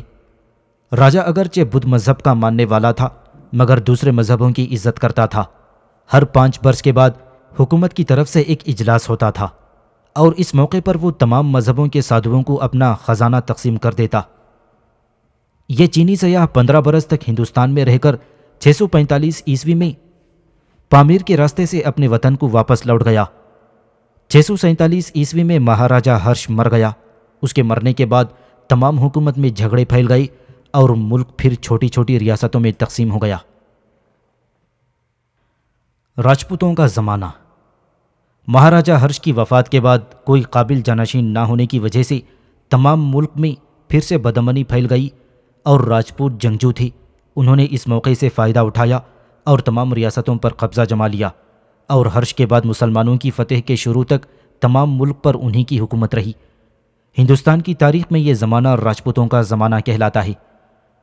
راجپوتوں کی حکومت کا حال بیان کرنے سے پہلے یہ مناسب معلوم ہوتا ہے کہ ان کے حسب نسب کے بارے میں کچھ لکھ دیا جائے۔ راجپوت کے معنی راجا کا بیٹا ہے۔ اس بنا پر راجپوت یہ دعویٰ کرتے ہیں کہ وہ پرانے آریاؤں کی اولاد ہیں اور ان کا تعلق سورج بنسی اور چندر بنسی راجاؤں سے ملتا ہے، اور یہ اپنے آپ کو شری رام چندر اور شری کرشن کے خاندان سے بتاتے ہیں۔ ہندو مورخ راجپوتوں کے اس دعوے کو صحیح مانتے ہیں، لیکن یورپ کے مورخوں کی رائے اس کے برخلاف ہے۔ ان کا کہنا ہے کہ راجپوت شک، یوچی اور ہن وغیرہ باہر سے آنے والی قوموں کی نسل سے ہیں جو یہاں آباد ہو کر آریاؤں سے مل جل گئے ہیں۔ ان یورپین عالموں کا یہ بھی کہنا ہے کہ چونکہ باہر سے آنے والی قوموں کے آدمی بڑے جنگجو اور بہادر تھے، اس لیے موقع شناس برہمنوں نے بدھ مت کے خلاف اور ہندو دھرم کو اثر نو زندہ کرنے کے لیے ان لوگوں کو اپنا اعلی کار بنایا۔ چنانچہ ان کی مدد حاصل کرنے کے لیے برہمنوں نے ان کا سلسلہ نسب سورج اور چندر بنسی کھتریوں کے خاندان سے ملا دیا۔ اس طرح ان کا مجلسی رتبہ بلند کر کے ان سے فائدہ اٹھایا۔ ہندوؤں کی مذہبی کتابوں میں لکھا ہے کہ جب کھتری قوم پرشورام کے ہاتھوں تباہ ہو گئی اور ہندو دھرم کا کوئی محافظ نہ رہا، تو برہمنوں کے مذہبی رسوم میں راکشس لوگ رکاوٹ ڈالنے لگے تھے۔ تو اس وقت کے بڑے بڑے پنڈت پہاڑوں پر جمع ہو گئے اور گنگا جل سے کنڈ پوتر کر کے بہت بھاری یج کیا تھا۔ اس اگنی کنڈ سے 4 بہادر چالوکیا، پریہار، پرمار اور چوہان پیدا ہوئے، جنہوں نے تلوار کی طاقت سے تمام راکشسوں کو ختم کیا اور ہندو دھرم کو ترقی دی۔ ان 4 بہادروں نے 4 خاندانوں کی بنیاد ڈالی اور ہر ایک خاندان کا نام اس کے بنیاد ڈالنے کے نام پر مشہور ہوا۔ ہندوستان کی پرانی تاریخ میں کوئی ایسی قوم نہیں ہوئی جو کہ بہادری میں راجپوتوں کے برابر ہو۔ راجپوت قدرتی بڑے بہادر، جنگجو اور قول و فعل کے پکے ہوتے ہیں۔ ان کی یہ حالت تھی کہ اپنی عزت کی حفاظت کے لیے سر کٹوا دینا ایک معمولی بات سمجھتے تھے۔ لڑائی کے میدان میں پیٹھ دکھانا تو جانتے ہی نہ تھے۔ گھوڑا اور تلوار ان کی عمر کے ساتھی تھے۔ راجپوتوں کی عورتیں بھی بہادری میں مردوں سے کم نہیں تھیں۔ یہ پاک دامن ہوتی تھیں اور پتی پریم ان کا خاص دھرم تھا۔ جب وہ اپنے مردوں پر دشمن کے غالب ہونے کا خطرہ دیکھتیں تو اپنی عزت بچانے کی خاطر گھر کا تمام سامان آگ کی بھینٹ کر کے اور چتا تیار کر کے اس میں زندہ جل مرتیں۔ تاریخ میں یہ رسم جوہر کے نام سے مشہور ہے۔ عورتوں کی اس رسم سے راجپوتوں کے خون میں جوش آ جاتا تھا اور کیسری لباس پہن کر بغیر کسی خیال کے دشمن کی فوجوں میں گھس جاتے اور ایک ایک کر کے کٹ مرتے تھے۔ راجپوتی ریاستیں۔ مورخوں کی رائے ہے کہ 993 عیسوی میں تومار خاندان نے موجودہ دہلی کی بنیاد ڈالی۔ اننگ پال ثانی اس کا آخری راجا تھا۔ اس کے صرف 2 بیٹیاں تھیں، جن میں سے ایک کی تو قنوج کے راٹھور راجا سے شادی ہوئی تھی اور دوسری اجمیر کے چوہان راجا کے ساتھ بیاہی تھی۔ اننگ پال کے کوئی بیٹا نہ تھا۔ اس نے اجمیر کے راجا پرتھوی راج چوہان کو اپنا وارث بنایا۔ پرتھوی راج 2 سلطنتوں کے مالک بننے کی وجہ سے شمالی ہند میں بڑا طاقتور راجا بن گیا۔ 1191 عیسوی میں محمد غوری نے دہلی پر حملہ کیا، مگر پرتھوی راج نے بری طرح شکست دی اور 2 سال کے بعد 1193 عیسوی میں اس پر پھر دہلی پر حملہ کیا گیا۔ آخرکار پرتھوی راج جنگ کے میدان میں شکست کھا کر مارا گیا اور دلی اور اجمیر پر مسلمانوں کا راج ہو گیا۔ اجمیر میں چوہان خاندان کی حکومت تھی۔ پرتھوی راج اس خاندان کا مشہور راجا تھا، جیسا کہ ہم پہلے دہلی کے حل میں بیان کر چکے ہیں۔ دہلی کے ساتھ اجمیر کا بھی خاتمہ ہو گیا۔ 9ویں صدی کے شروع میں قنوج پر آہر خاندان کے راجپوتوں کا راج تھا۔ راج بھوج اس خاندان کا مشہور راجا ہوا۔ اس کے عہد حکومت میں قنوج ایک بڑی طاقتور ریاست تھی۔ 190 عیسوی میں یہ ریاست راجپوتوں کے قبضے میں آ گئی۔ اس خاندان کا آخری راجا جے چند ہوا تھا، جس نے محمد غوری کے ساتھ مل کر راجا پرتھوی راج چوہان کو شکست دلائی تھی اور بعد میں خود بھی محمد غوری کے ہاتھوں شکست کھا کر مارا گیا اور یہ ریاست محمد غوری کے ہاتھوں میں چلی گئی۔ مورخین لکھتے ہیں کہ کشمیر پر پہلے کارکوٹ خاندان کا راجہ للتا دیتا اس خاندان کا مشہور راجہ تھا۔ اس نے تبتی اور بھوٹانی قوموں کو اپنے ماتحت کیا۔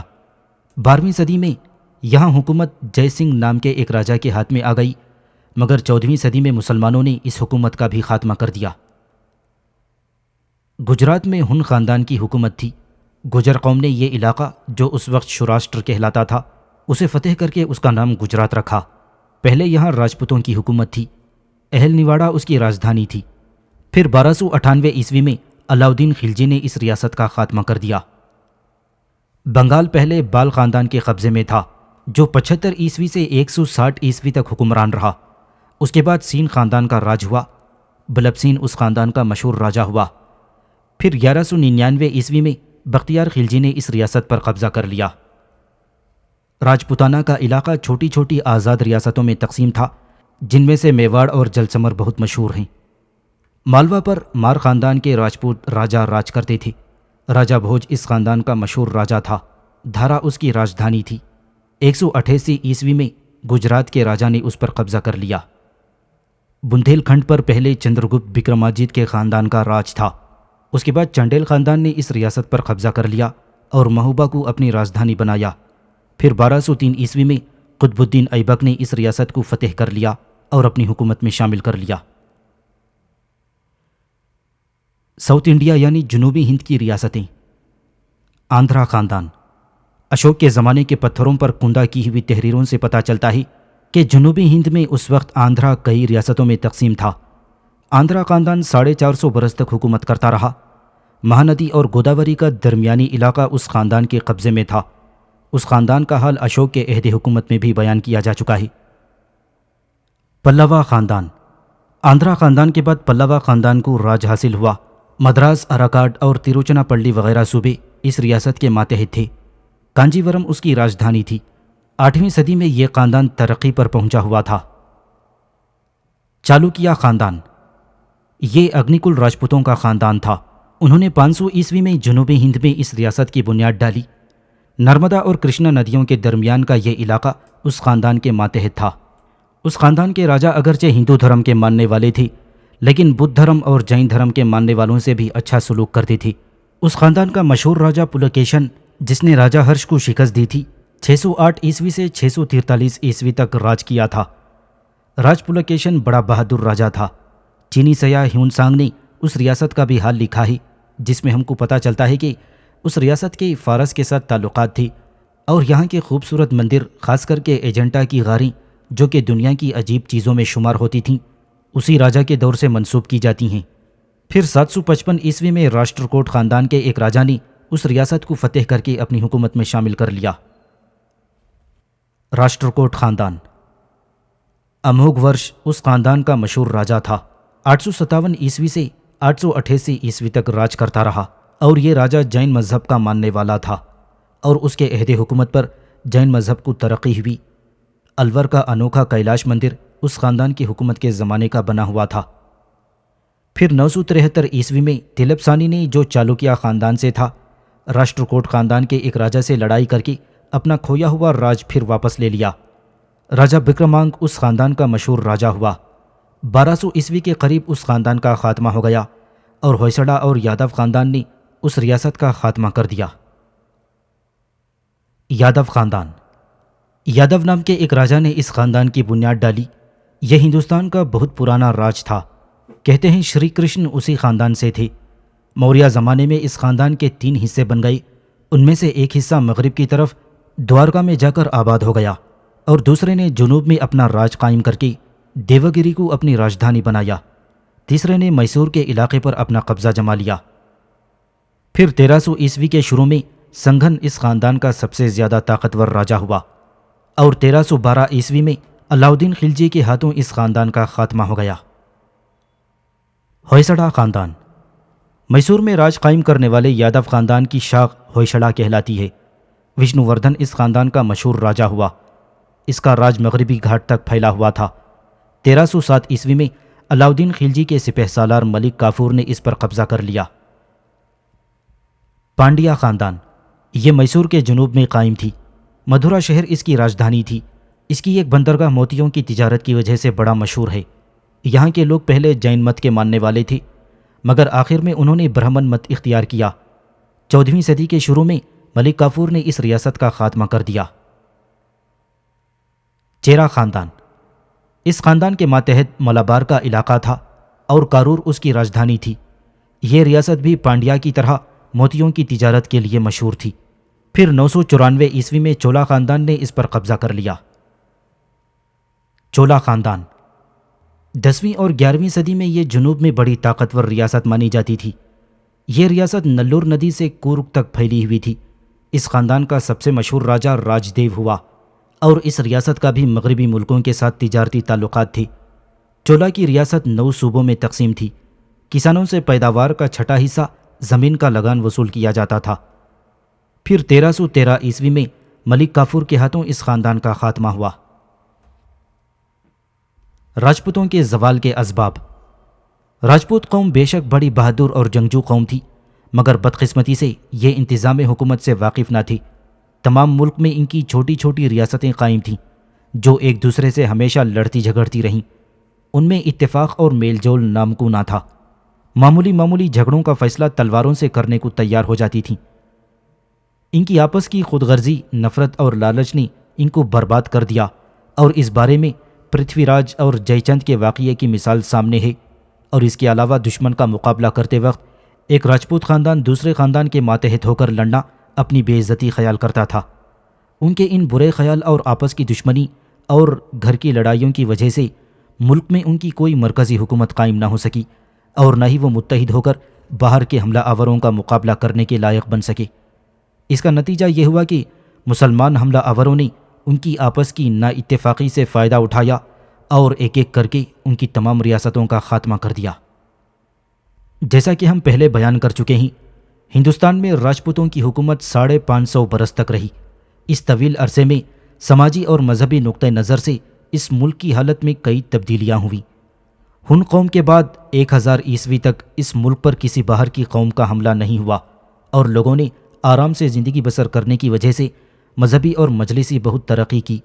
بدھ مت اپنی اصلی صفات کو کھو دینے کی وجہ سے لوگوں کے دلوں سے ختم ہو چکا تھا، اور راجپوت راجہ اس دھرم کی اہنسا کی تعلیم کو اپنے لیے درست خیال نہ کرتے ہوئے بدھ دھرم کے خلاف ہو گئے، اور کمارل بھٹ اور شنکراچاریہ جیسے عالموں اور فاضلوں نے مذہبی مقابلہ کر کے بدھ مت کے ماننے والوں کو لاجواب کر دیا، جس کی وجہ سے اس مت میں کمزوری آ گئی، اور بہار کا علاقہ اس وقت کا آخری مرکز تھا، اور یہ مت یہاں پر کچھ زیادہ برس تک قائم رہا۔ مگر 13ویں صدی کے شروع میں بختیار خلجی نے بہار کو فتح کر کے بدھوں کو یہاں سے نکال باہر کیا، اور اس کے بعد بدھ دھرم ہندوستان سے ختم ہو گیا۔ راجپوت راجہ ہندو دھرم کے پیروکار تھے۔ کمارل بھٹ اور شنکراچاریہ نے تو اپنی زندگی کو ہندو دھرم کی ترقی میں خرچ کر دیا، اور ہندو دھرم کی ترقی کے ساتھ ساتھ بدھ دھرم کو بھی زوال ہوا، اور کچھ عرصے کے بعد ہندو دھرم ہندوستان میں طاقت پکڑ گیا۔ لیکن ہندو دھرم نے اس وقت ایک نیا طریقہ اختیار کیا۔ باہر کی قومیں جو ہندوستان میں آ کر ہندو دھرم کے پیرو بن گئے تھے، ان کے کچھ رسوم ہندو دھرم میں شامل کر لیے تھے۔ نئے دیوی دیوتاؤں کا پوجن شروع ہو گیا۔ قربانی کی رسم ایک فرض میں داخل ہو گئی، اور اس وقت راجپوت راجاؤں نے اپنے دیوتاؤں کی یادگار میں بہت سے مندر بنوائے اور ان کے ساتھ جاگیریں لگا دیں، اور ان مندروں ٹھاکرداروں میں برہما، وشنو اور شیو کی پوجائیں کی جاتی تھیں۔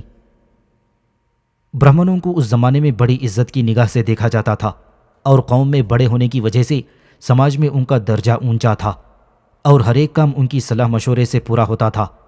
ذات پات کا لحاظ بہت زیادہ تھا۔ راجپوت جنگ کے کاموں کی سوائے کسی دوسرے کام مثلاً تجارت اور کھیتی کرنا برا سمجھتے تھے، لیکن موجودہ دور میں یہ خیال بالکل جاتا رہا۔ عورتوں کو عزت کی نگاہ سے دیکھا جاتا تھا۔ رسم ستی اور جوہر جیسی رسمیں اس وقت جاری ہوئیں۔ لڑکیوں کی شادیاں سوئمبر کے ذریعے سے ہوتی تھیں۔ اس زمانے میں لاتعداد مندر اور ٹھاکر دوارے تیار ہوئے، اور ان کے نام پر بڑی بڑی جاگیریں لگائی گئیں، جن کی آمدنی ان مندروں میں رہنے والے سادھوؤں کے اپنے خرچ میں کام آتی تھی۔ اس طریقے سے ہندوستان پر بہت برا اثر پڑا، کیونکہ یہ سب طریقے آگے چل کر عیش و آرام کی شکل بن گئی، اور اسی کو دنیا کے عیش و آرام میں پڑھنے کا ایک اصول بنا لیا گیا، اور آخر میں اس کا نتیجہ یہ ہوا کہ ملک اور قوم کو فائدے کے بجائے نقصان اٹھانا پڑا۔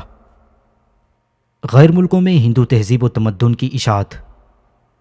تمام مورخین یہ مانتے ہیں کہ ہندوستان کے مغربی ملکوں سے تجارتی تعلقات قدیم سے قائم تھی اور ہندوستانی خشکی اور پانی کی راہ دور دور تک ملکوں میں تجارت کرنے جاتی تھی۔ گپت خاندان کے عہد حکومت میں روم والوں کے جہاز جنوبی ساحل پر آتے تھے اور ہندوستانی مال قیمتی پتھر، جواہرات، ہاتھی دانت اپنے ملک میں لے جاتے تھے۔ موریہ خاندان کے عہد حکومت میں ہندوستانی تاجر اپنا مال لے کر سماٹرا، بورینو، چین اور جزائر ہند یعنی لنکا، انڈمان اور جزائر لکشدیپ اور مالدیپ ملکوں میں پہنچتے تھے، اور تجارتی ترقی کے ساتھ ساتھ ہندوستانی تہذیب کو بھی ان ملکوں میں پھیلنے کا موقع ملا۔ حال کی دریافتوں میں یہ واضح ہو گیا کہ وسط ایشیا کے مختلف حصوں میں قدیم ہندوستانی تہذیب کا ڈنکا بج رہا تھا۔ بدھ مذہب کے بدیشی ملکوں میں پرچار سے بھی ہندوستانی تہذیب کی اشاعت میں ترقی ہوئی۔ بدھ مت کے بھکشوں کے پرچار سے ہندوستانی تہذیب کا لنکا، مصر، سیریا اور ایشیا کے مختلف حصوں میں لوہا مانا جانے لگا تھا۔ مشہور مسلمان مورخ البرونی لکھتا ہے کہ فارس، خراسان، موصل اور عراق وغیرہ ملکوں کے لوگ بدھ مت کے پیرو تھے۔ کوریا، چین اور جاپان میں بھی بدھ مت اب تک جاری ہے۔ جدید دریافتوں سے یہ ثابت ہو گیا ہے کہ سن عیسوی کے شروع میں ہندوستانیوں نے جنوب مشرقی ایشیا میں کئی نو آبادیاں قائم کر لی تھیں۔ چمپا، کمبوڈیا، جاوا اور سماٹرا کی نو آبادیاں قابل ذکر ہیں۔ ان حالات سے کہ قدیم ہندوستانیوں نے ہند سے باہر پاؤں نہ رکھتے تھے، اس کی تردید ہو جاتی ہے اور پتہ چلتا ہے کہ ہندوستانی بھی مشعل ہدایت لے کر جہالت اور بے علمی کی تاریک وادیوں میں گئے ہوئے تھے اور ان قوموں کو اپنی تہذیب و تمدن سے روشن کیا تھا۔